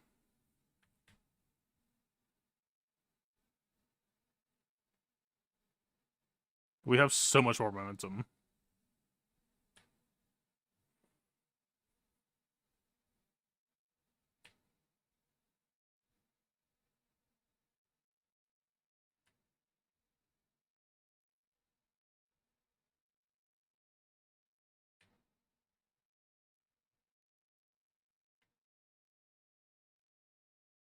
Why is this so different? Did last time just not have Captain Rex on Cron or something? What on earth, man? That the last time took some cooking. They did just fry immediately.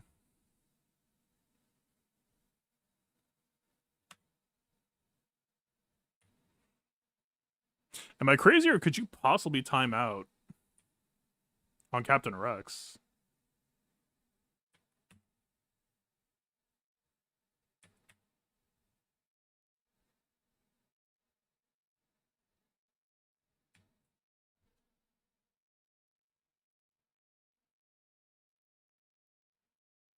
Gosh, people lose twice against with Gungans. Yeah, the moment that I thought about it, the Gungan angle made sense. The Gungan angle does not fucking make sense for me with Attacker Cron, but apparently that shit just happened anyway, so... And I imagine that, Attacker Cron would probably function better against stuff like BKM.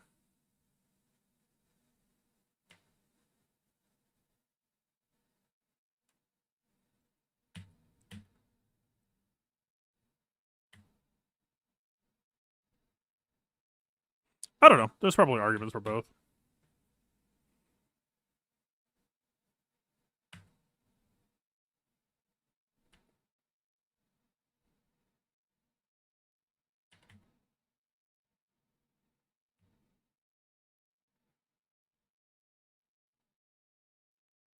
This matchup simultaneously somehow started off stronger and is ending weirder.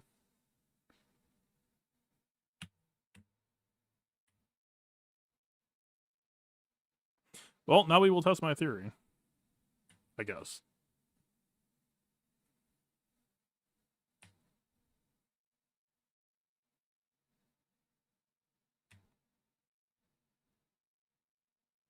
Maybe I need to be on Attacker Cron.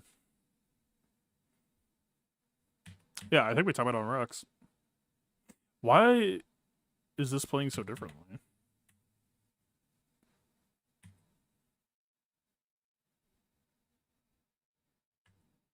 He was under for a brief moment and then somehow got back over.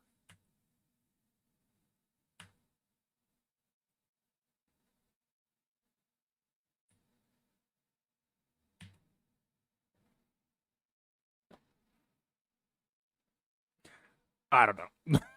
I don't know. That matchup is an intangible being. I don't fucking know.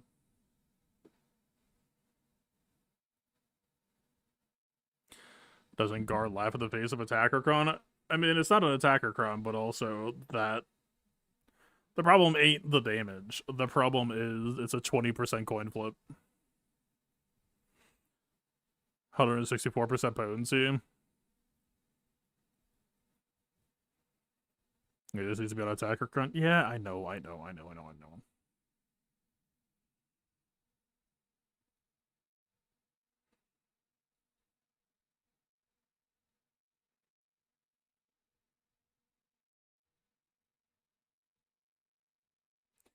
I just want to, you know?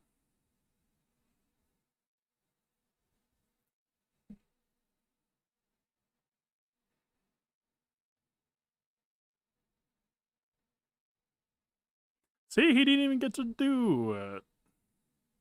We're fine, you guys. Nothing bad could ever happen. See, he's dead.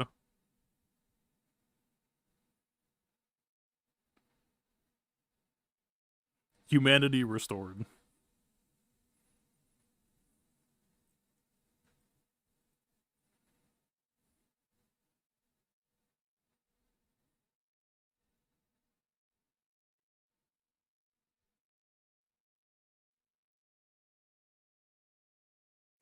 Am I just trying this?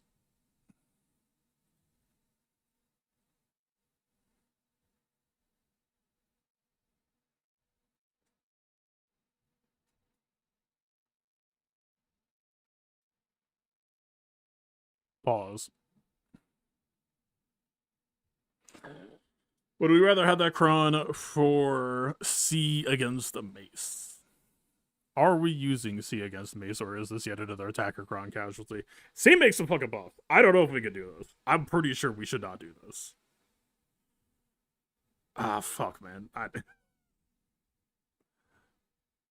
What if I just promise to never link again after the first one? Believe in C? Believe in attacker Cron, motherfucker. I don't like, dude. We could do it for the content, but I don't know, man. I don't know, man. Yeah, we're giving him this one. Defense and slightly better health.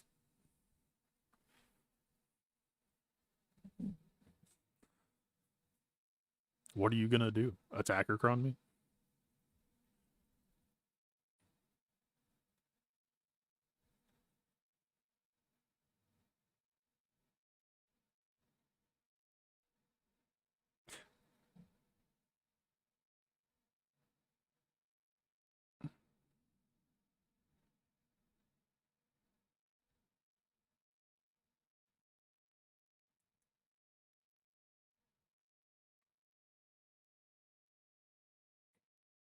I don't want to talk about it.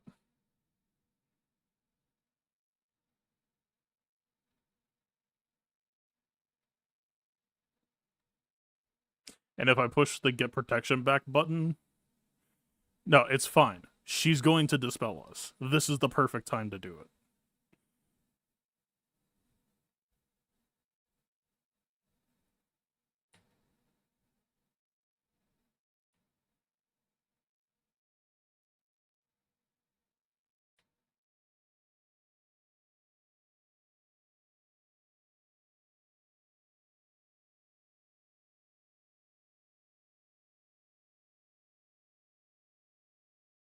This button says you die. This button says you die.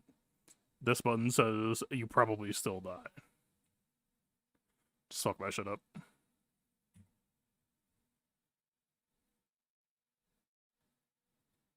Unless?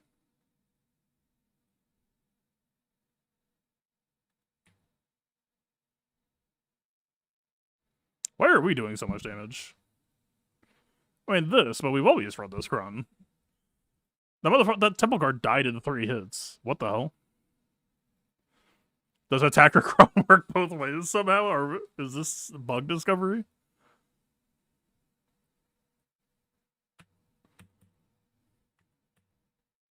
What the fuck just happened?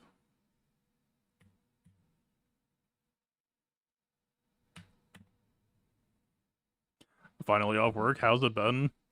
I tried to do a Palpatine stun against your Rey. Nobody got stunned, and it's been play for fun ever since, more or less.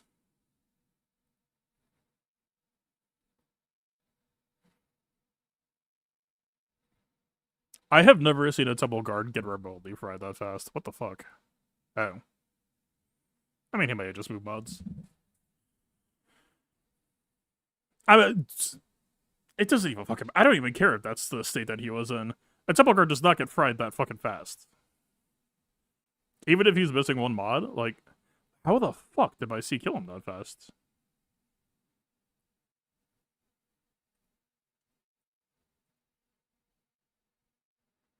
I told you to believe in C. Yeah, I told you to believe in attacker Crons.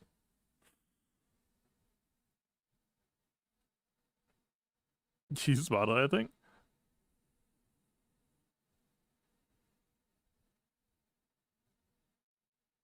That was the weirdest encounter that I've had in this set so far. That felt like my C was benefiting from your attacker card or some shit. That I cannot explain.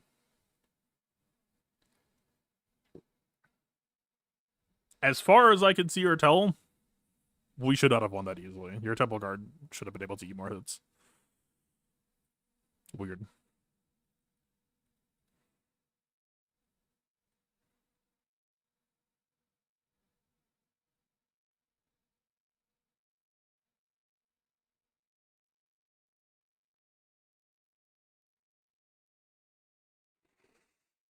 Hmm.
Is there anything interesting?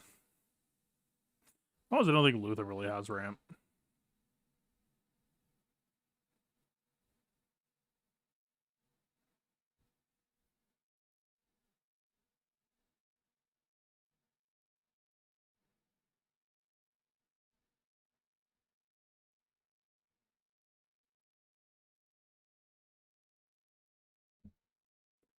Probably I'm supposed to just do this.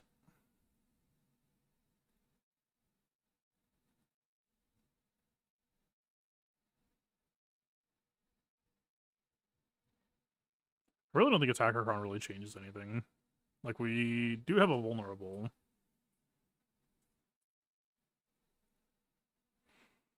But yeah, I'm not sure this really makes sense for this matchup.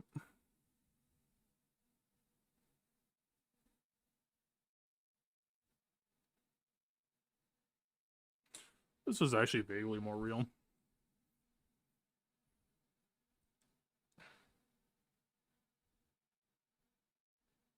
It's still slow as fuck. But it's not bad.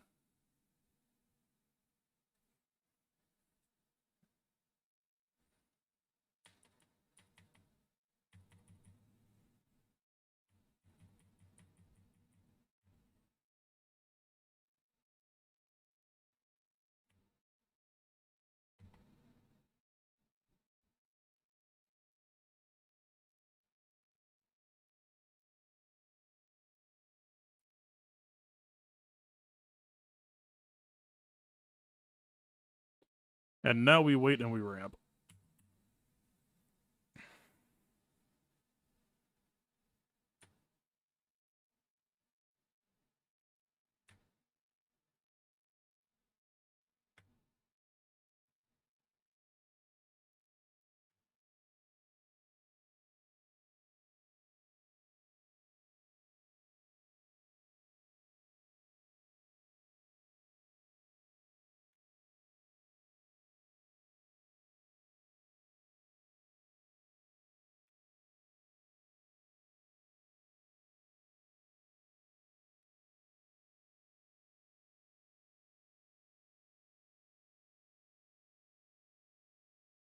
That man died of gambling.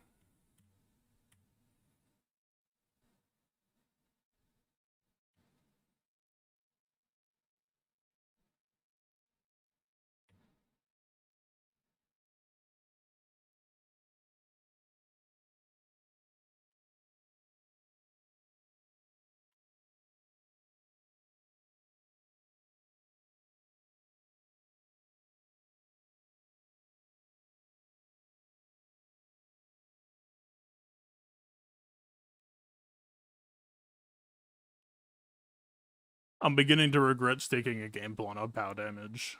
I should know better.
This POW should have gained insane office at this point, but it's just not really.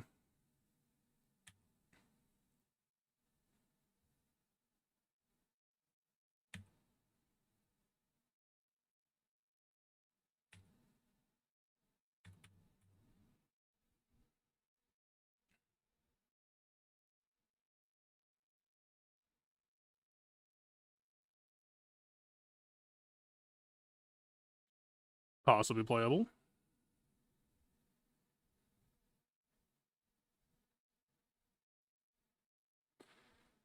It worked as advertised.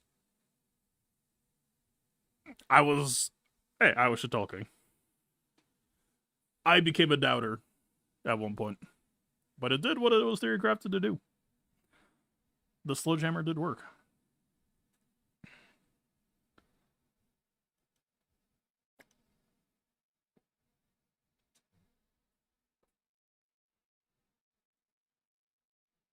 Talking smack about POW. Look, man, Qui-Gon does more damage than him. It's not unearned. But, like, for what we were talking about earlier, POW is possibly high on the R10 list now. If we were talking about trying to make risky undersizes more consistent. Qui-Gon R10, POW R10. I don't think we need Amidala R10. Luthen, to me, makes more sense than Amidala, and that's not even, like, I'm not even just listing off the names of people who make summons to double up on value. It's just like, does Amidala summon get R10? Sure. Yes. So you would get like 5% relic delta or whatever. I think the thing for me is that Amidala, very rarely have I been in matchups where Amidala's decoy got killed before she was ready to make another. And I think for me, R10 Amidala would really kind of depend on that feeling. Because I'm pretty sure that my Amidala has been getting greedier and greedier on making a lower quality decoy for, like, I mean, either higher speed or lower mod budget or both. R10 Master Qui-Gon 1. So here's the fucking problem. R10 Master Qui-Gon normally would have been next. But I'm trying to do Amidala 3-mans.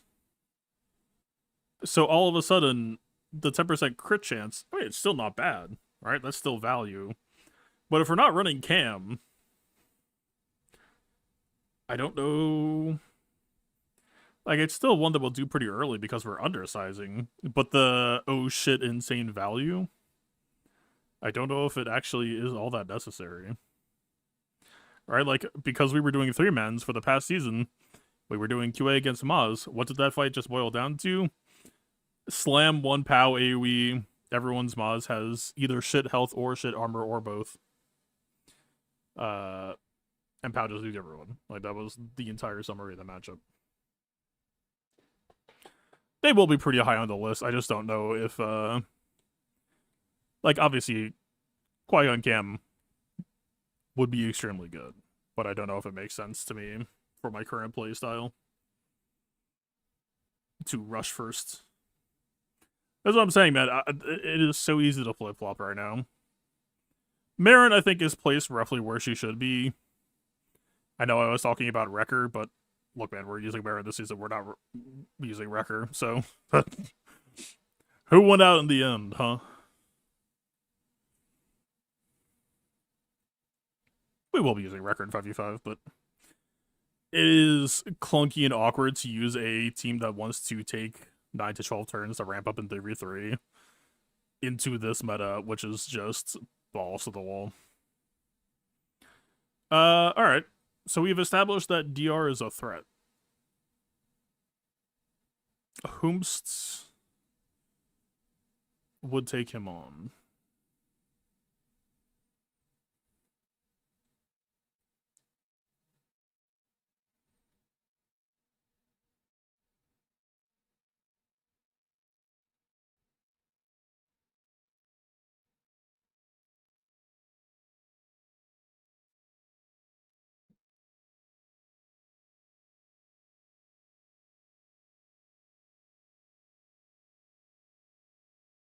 And there is no enemy GL.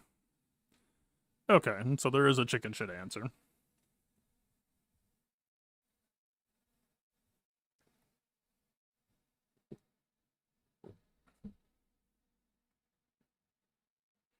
What other threats exist? Malgus. Malgus Malik, but that's not really... Am I just supposed to JMK to shut the DR off? I'll JMK solo at the very least, I guess, but... If I'm trying to play to win... I mean, we've dropped enough already that I'm probably not winning, but I should still play responsibly, because we literally lost a match last season for saying that exact thing in this exact spot. I suppose I should behave myself. Alright. JMK plus what? I mean, we're holding Bane. We need something to kill Tuskens now that Cal is occupied. Shall we try this out?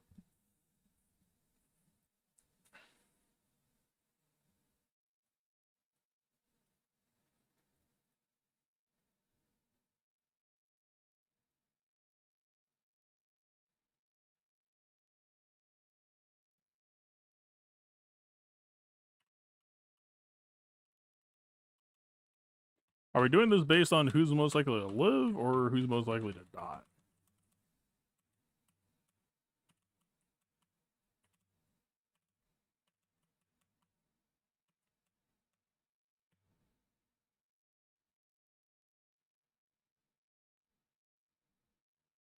I feel like I should have done Dengar.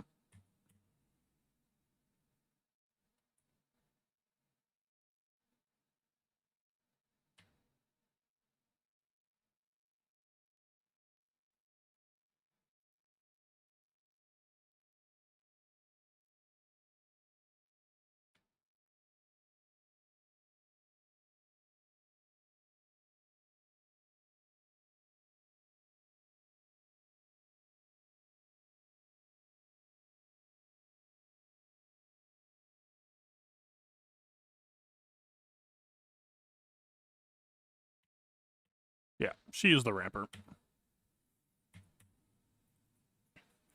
I believe that to be correct.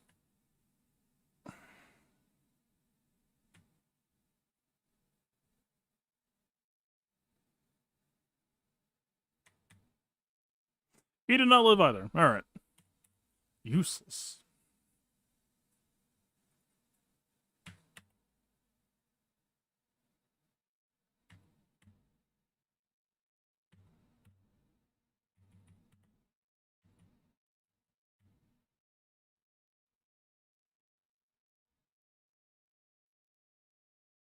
What happened to the Burma nuts?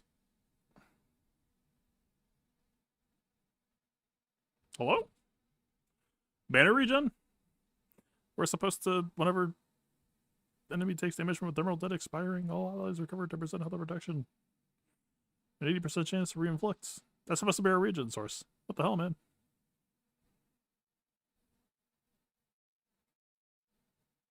I'm being robbed of a banner.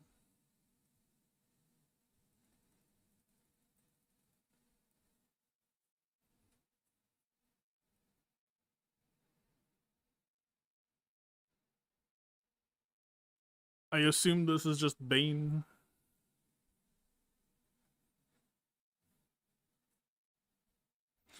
That Cron isn't as bad as that just made it look. It is now. I mean, the word is already traveling, right?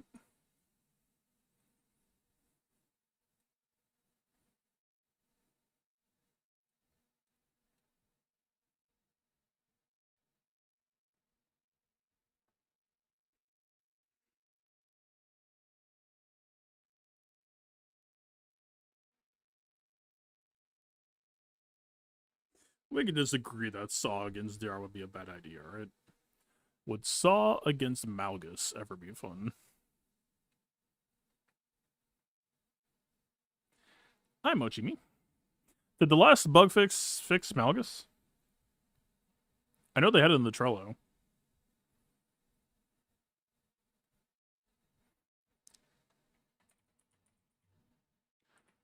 Control of Malgus. No mention.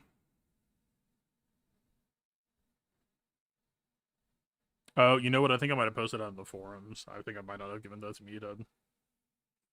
Perhaps that is why it hasn't been fixed. Because I don't know if Gunner's around. Perhaps my bad for trying to use the system normally.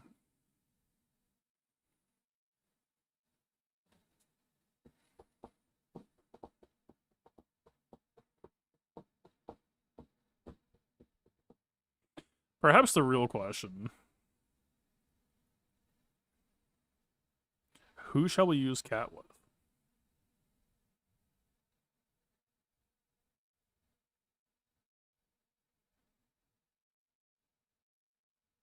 Okay, this squad needs protection redone. That it perhaps does not have. That it perhaps could just fucking die to Malik. That's not ideal.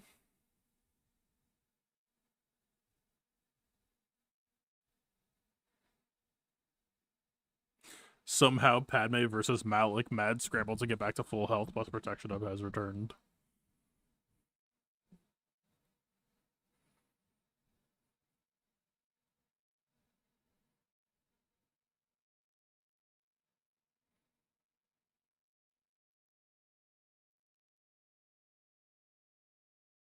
I mean, in theory, this would checkmate Malik, right? And help.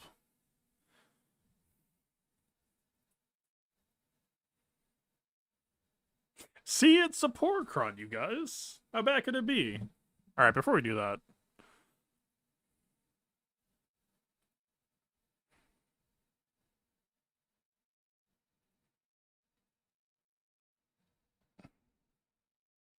I will try to be honorable.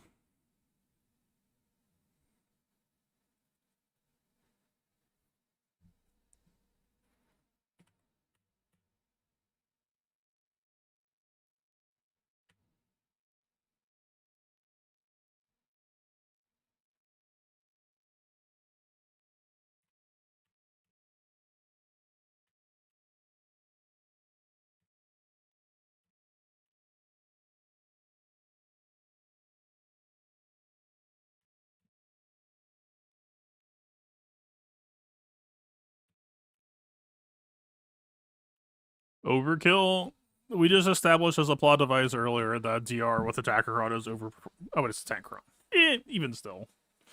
That it's overperforming against established counters, which also I don't have its established counters. So I don't really know where that would go from there. I wouldn't say I feel strongly inspired to run, like, fucking Enoch or something. I think Enoch getting Deathmark sounds bad.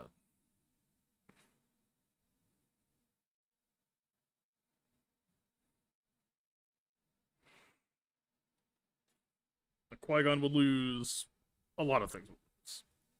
I think we can agree. If I wasn't supposed to JMK it, I should have posted an extra squad that required JMK.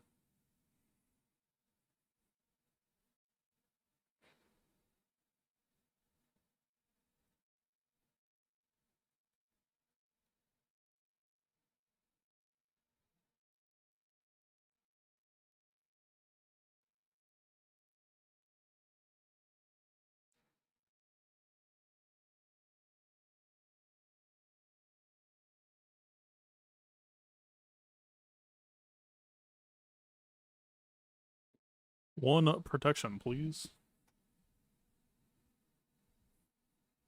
Is this ever gonna backfire?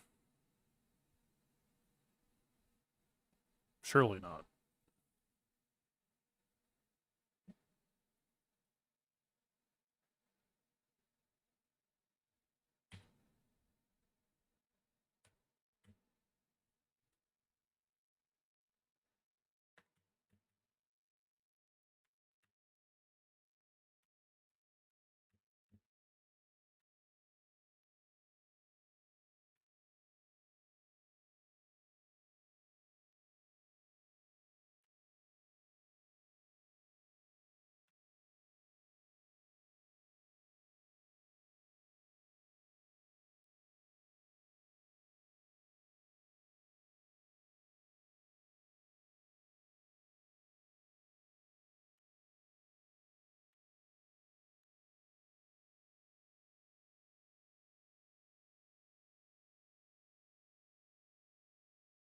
How did we lose cooldown? Or we didn't ever lose it?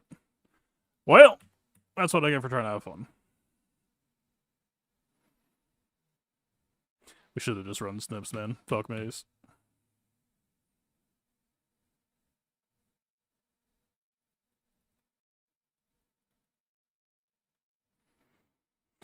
Perhaps Xian on Mace was correct instead, just for a slightly faster cycle. But I don't think Mace had protection up anyway, so it wouldn't have been called to assist.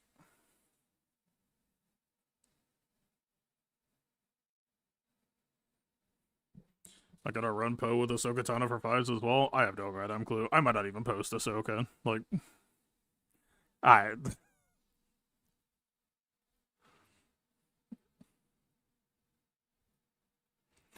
The joys of attacker Cron meta.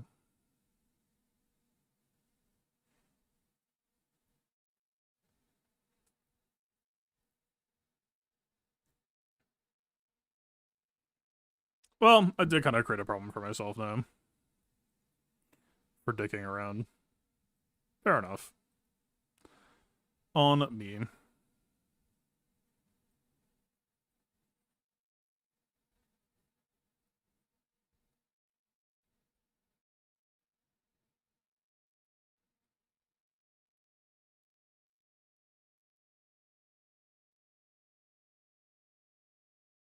Maybe I should have just done dash plus cat. Would have been cool.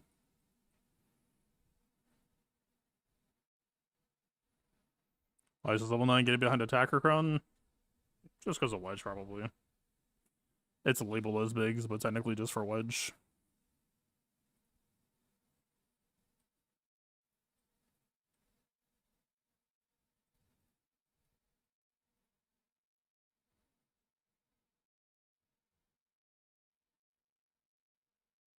Without DR, they can be stunned, right? As I recall. Jolie would have been kind of nice here, I suppose.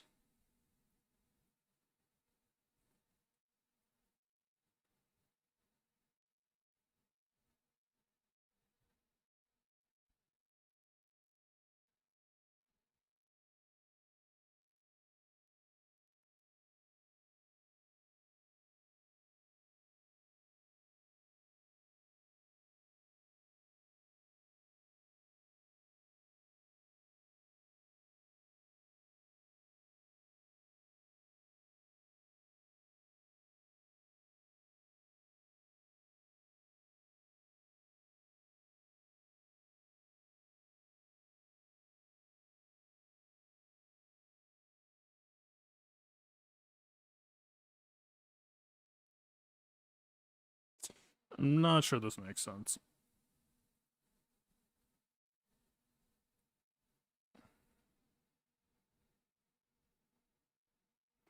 Not without Cal.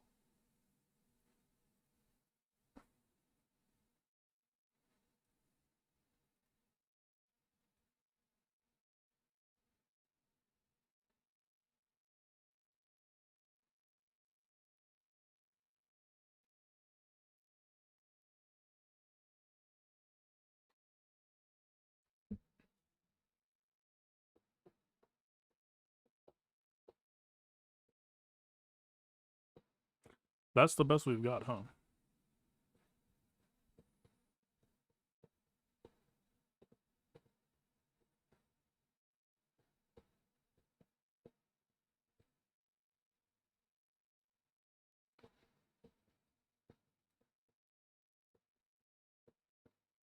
I mean, Hondo against Malgus was a thing back in the day, back when this level 9 existed before.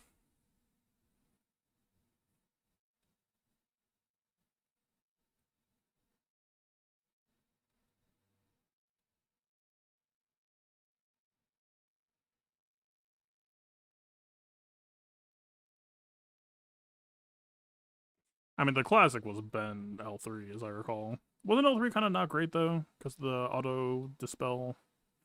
Would you rather just use another Preton instead? A trip down memory lane, then. I mostly just remember this as being desperately waiting for the tanks to die.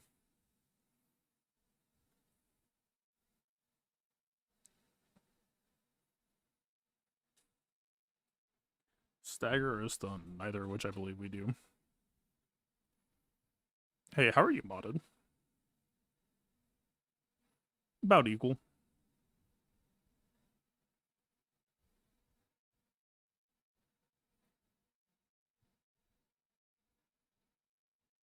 Surely these tanks will die for us.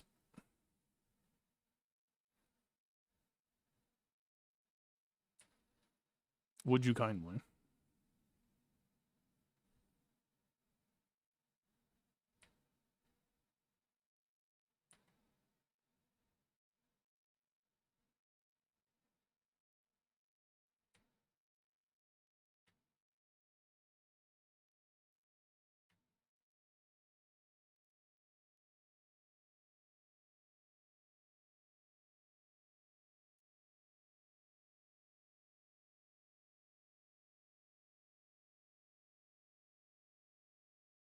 I don't like that he's all the way over there.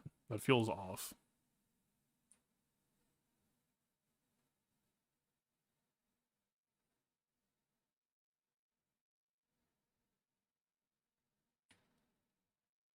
I forget all the ramping mechanics. Don't we still get ramp for doing ransom? I know we get ramp for doing the other special. Also, BSF needs to die to get the shock off.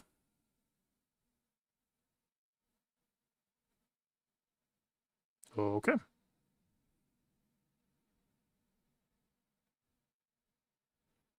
I think we submit.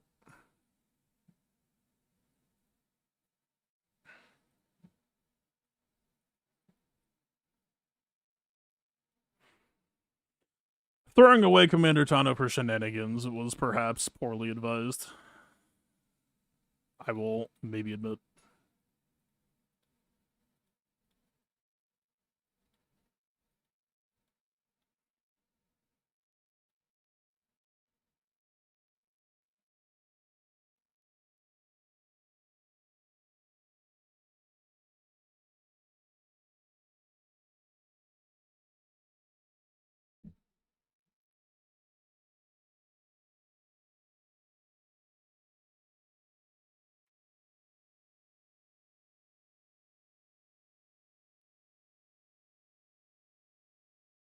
Malgus seemingly immune to stun. Duly noted.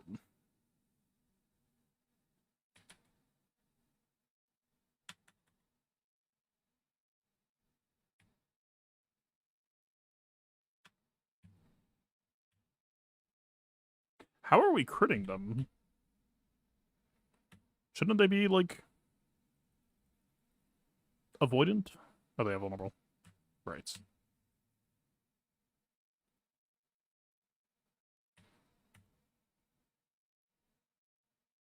How did you get feared? Dude, we're critting them even without the vulnerable. What the fuck is going on? Hello?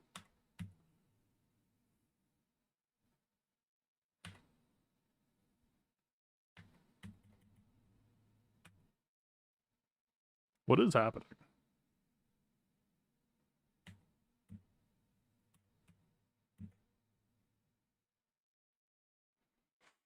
Alright.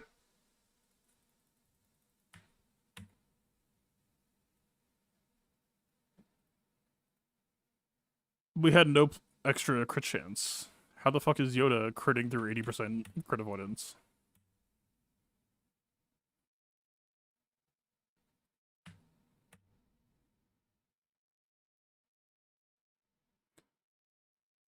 It does not make any sense to me.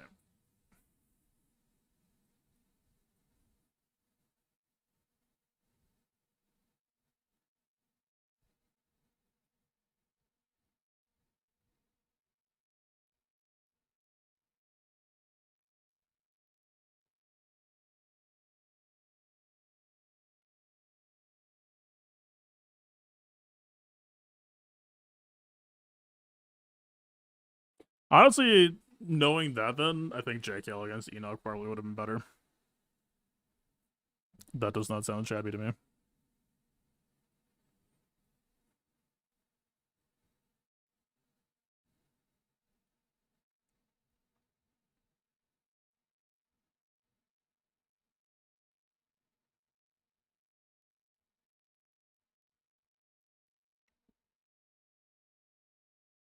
How are we doing with Saw? It's literally just them. Which I assume Bane is just taking care of with the revive prevention. So Saw is doing either this or this. Saw against Enoch sounds vaguely annoying.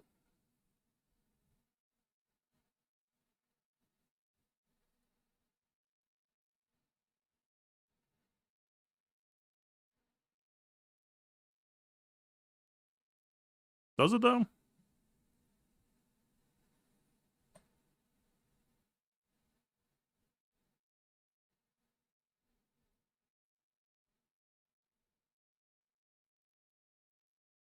I mean, Reva could just drill on Enoch, right? That doesn't sound bad. Saw maybe tries to whittle through.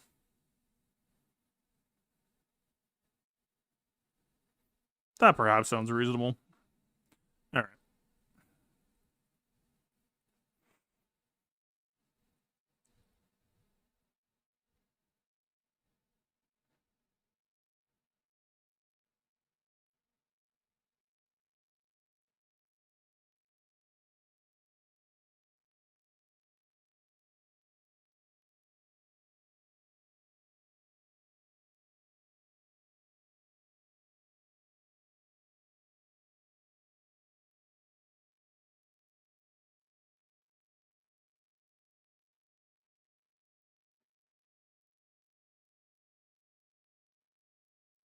I think we are maybe... I mean, we're already gonna ability block you anyway. Does it matter what we do here, necessarily? Just put pressure on the torture, I guess.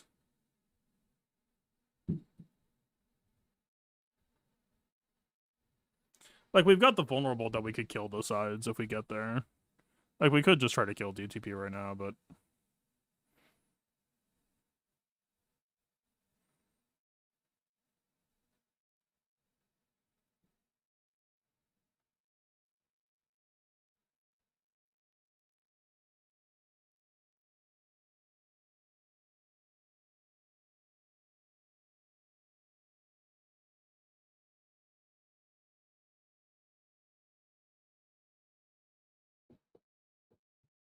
Let's see how the rebels can cook.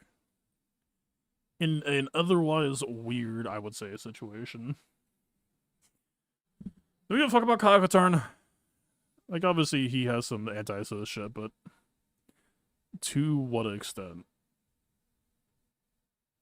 Like, defensive tenacity is kind of whatever. If they haven't fixed the Malgus bug, the tenacity is actually in conversation.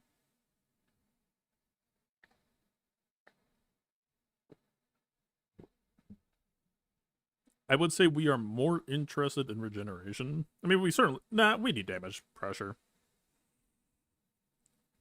Sure, you can come, I suppose. I don't know that attacker Cron really matters for Malgos that much.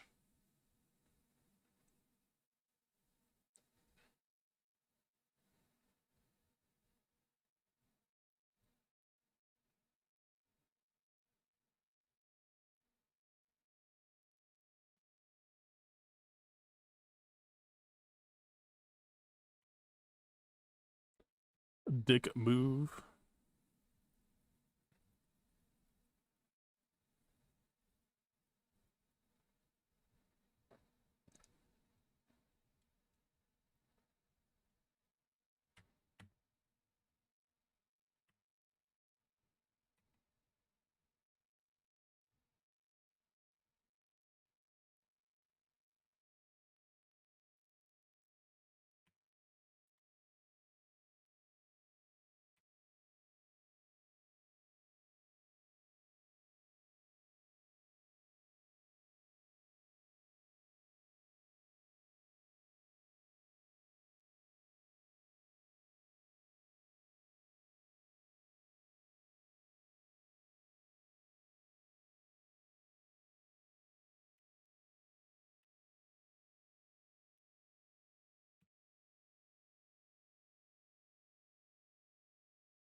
We do have the heat.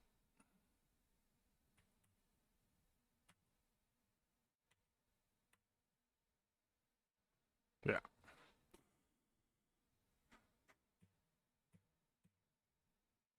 Let's put the attacker Cron in the bag, huh?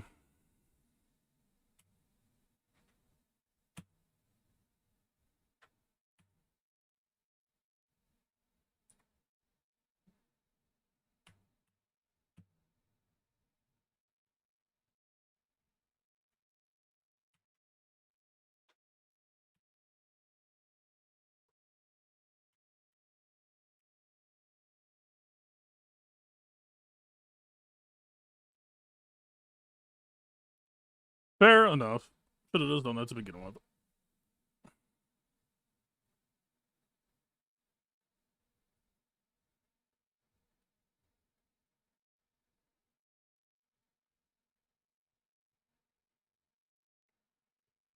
I'm gonna be honest with y'all. I don't understand what the point is. I know people have been talking about this. I don't understand the appeal. Like, why would that be desirable?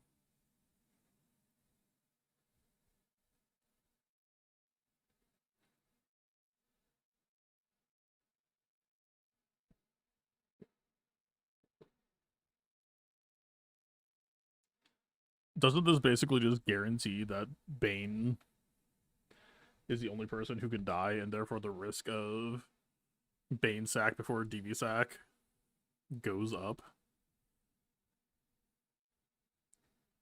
Like, I understand haha funny if Darth Vader becomes Jyn Erso. You just have an invincible character. But what happens when they aim at the other guy? What happens when they aim at the other guy? Hi, boys. Hi, baby boys. What happens when they aim at the guy who is not immortal? I'm not sure that that sounds ideal.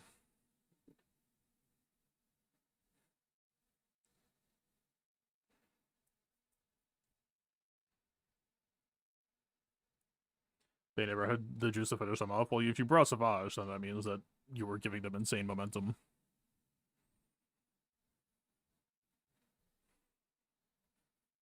Isn't this aesthetically vaguely interesting?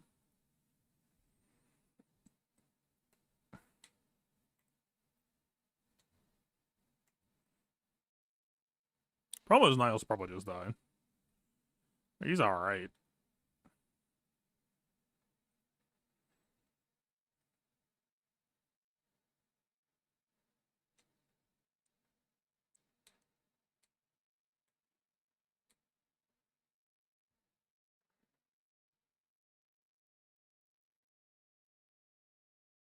You know what? I will be the sacrificial lamb. I'm gonna run it just so that I can go south and I can be like, well, there you go. That's why you should have do that shit.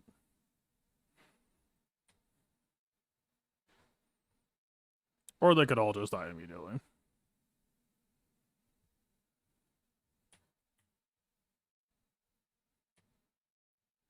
Attacker Crons. I guess also technically Relic Delta, but just kidding.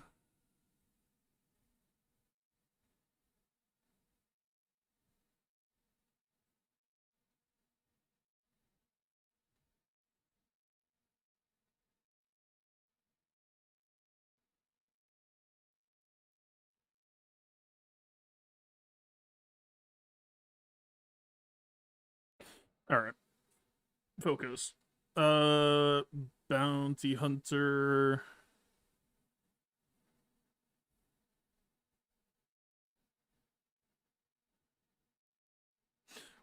We're comfortable with exec on all three of these, more or less.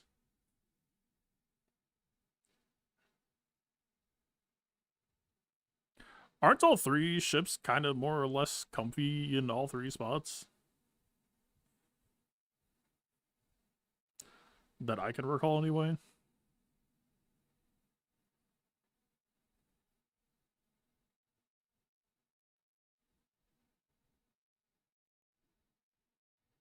Sith versus GK, I'm pretty sure I've done before, but I don't know if I've done it recently. I mostly just remember you get to isolate on Y-Wing, right?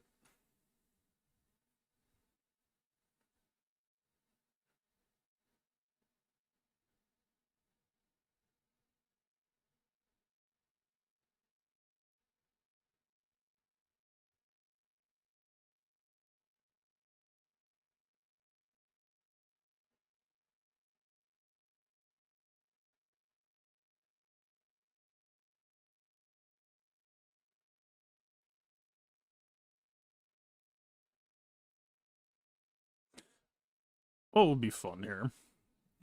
Profundity, the Empire,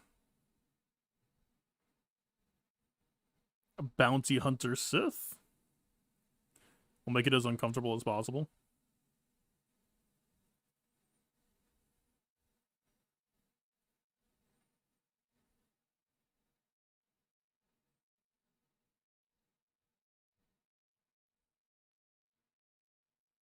Oh yeah, that exists. For a brief moment, I lived in a blissful world where a hard counter had not been printed. My bad. Well, now I almost feel like I should have done this.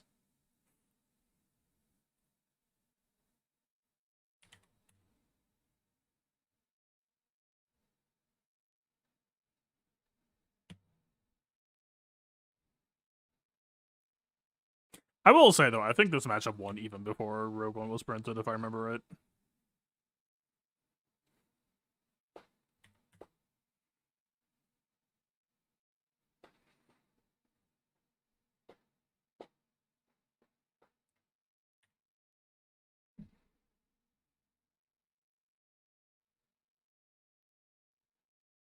So our assists are stopped, right? I don't remember if burn stops for texture regen. It appears the answer is no.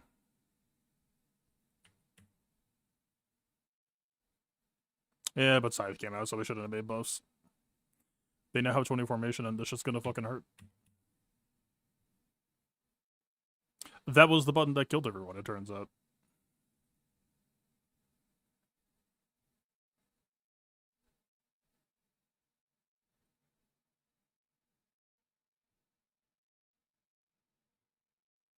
We don't want to feed the retribution. I do want to basic them next turn. Maybe it's something like this.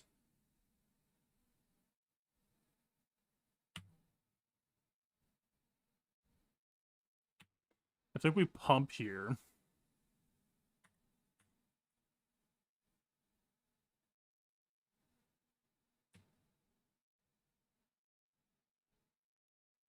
The problem is that's so much formation that basically everyone here is a threat down.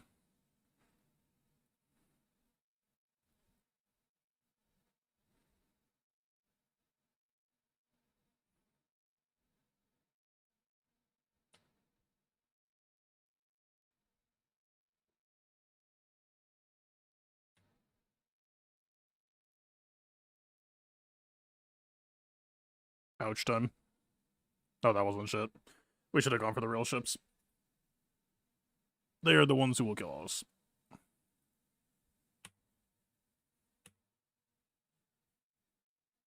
Alright. Future reference. Don't give them 20 formation. I'm glad we could figure this out together.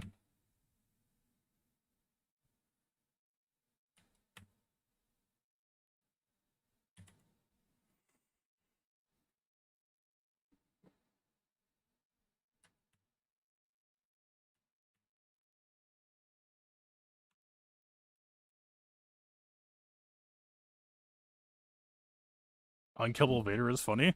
The problem is it's a team that you already ostensibly assume shouldn't lose, and like in some weird vein that increases the chances that you lose. It's like the one fucking way that you could possibly lose is if your side is unkillable and Bane is. I understand why it's funny, but just on paper that running that is like the what are you gonna do stab you guy. And what are you gonna do? Kill Bane? Nah, you're just gonna hit Vader, right? And then they kill Bane, and you're like, well, fuck. I didn't think about this. I never thought we'd get this far. I thought it was just gonna be immortal forever. The rule of two, right? What are we doing?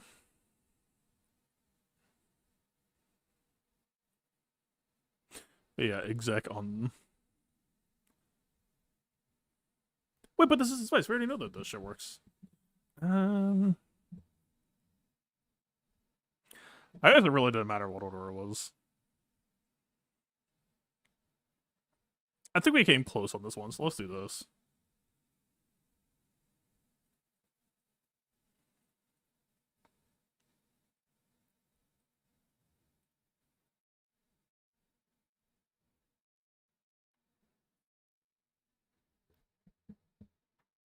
I think that this came very, very, very close to losing once.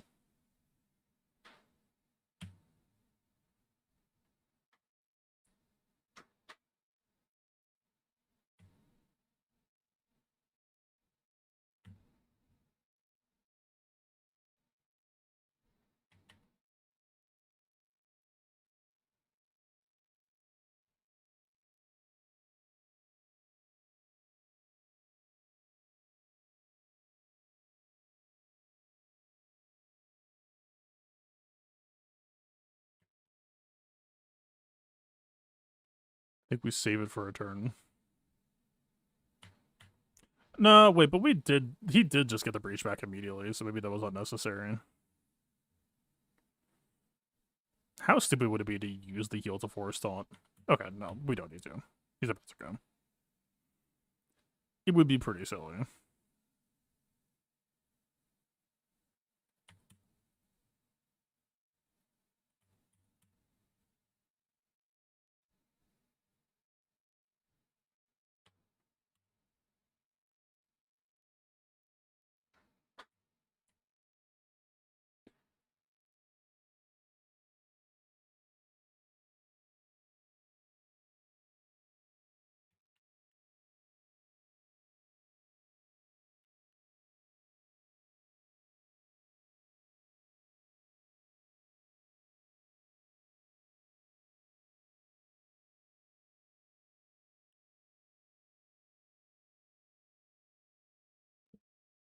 Okay, I wanted this. Okay, I fucking clicked her.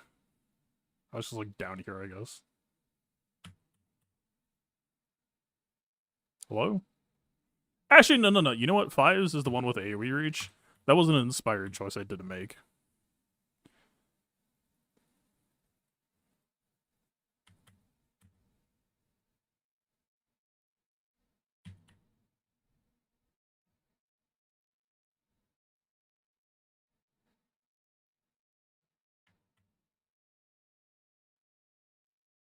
We do want to make sure that our banners get top back off, though. We need one more death mark.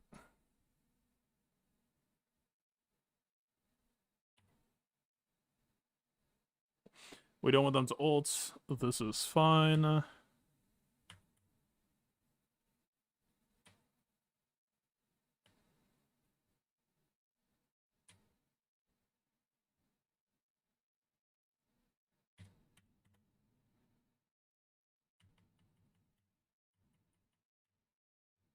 Standard.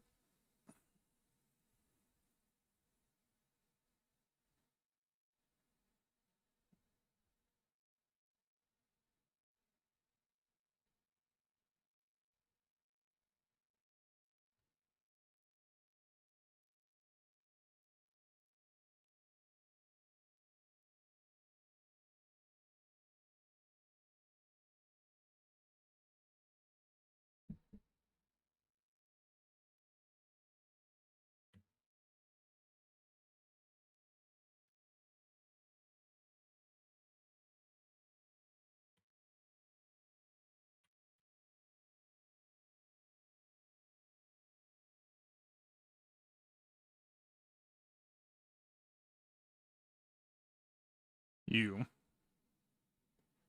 We need to talk.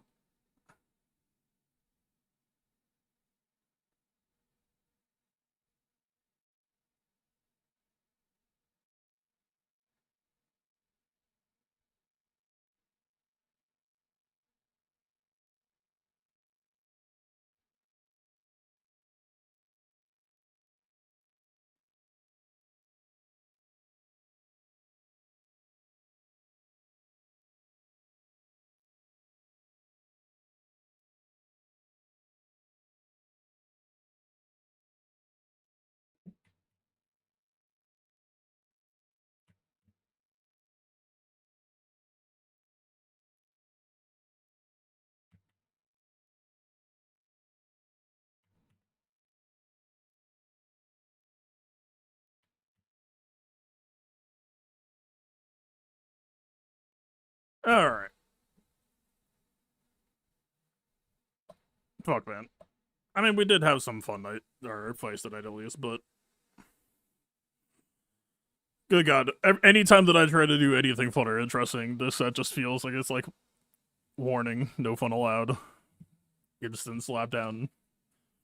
Like, if I just did the Leia today, it would have been an easy one shot if I instead of Star Killer. I remember what else dropped. The Jabba fight was cool. LV. Okay. I would like to try to refine mods or something like that, but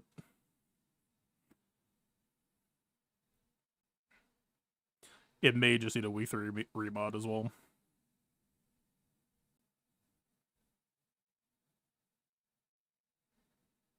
I feel like there are more drops. What am I forgetting?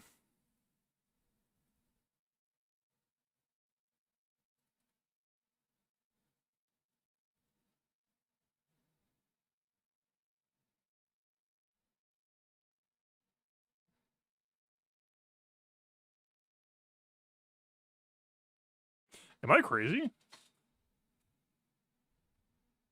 Wait, tonight felt so unpleasant. But drop size wasn't actually that bad.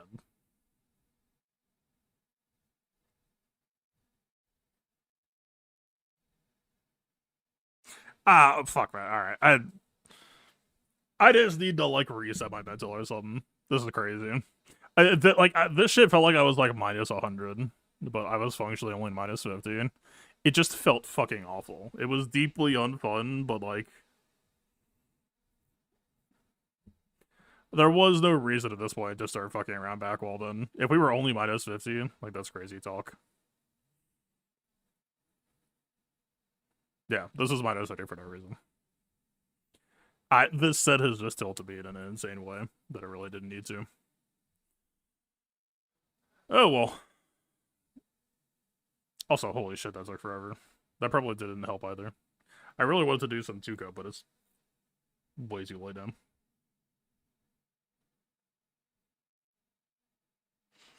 Alright.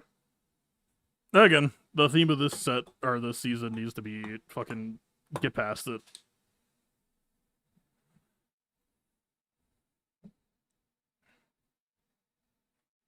Please, God, give me.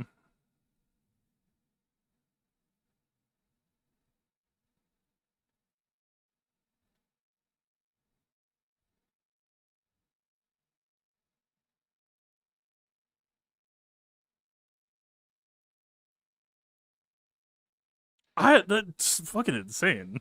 How did a minus 50 feel so awful?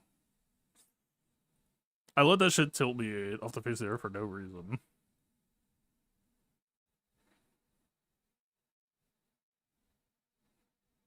I just hate this set fundamentally. Like, I guess. Just way too irritating for no reason. Alright. Well, gonna give me the wolf. There's like 0 chance that I won't. I think I would suspect even. Like, there's just so little on defense right now. Like, even if I did drop the extra 30, I doubt it would have mattered. I will, I guess, just play boring shit for the rest of the Cron season. Play it safe. I guess. I really feel like that circular fight would have won fine if we just hit the stun. Like, we would have maintained control.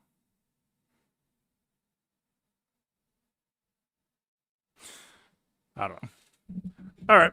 Y'all have a good night. We'll be back tomorrow. Also, the Game Awards is tomorrow night, which should have some pretty big news for a lot of the games I play, so I'm looking forward to that. Weirdly stacked year for the rumors that are already circulating. I won't spoil anything. But yeah, looking forward to that. Alright, thanks for hanging out. Y'all take care. Good luck at your rounds. Be well. Peace.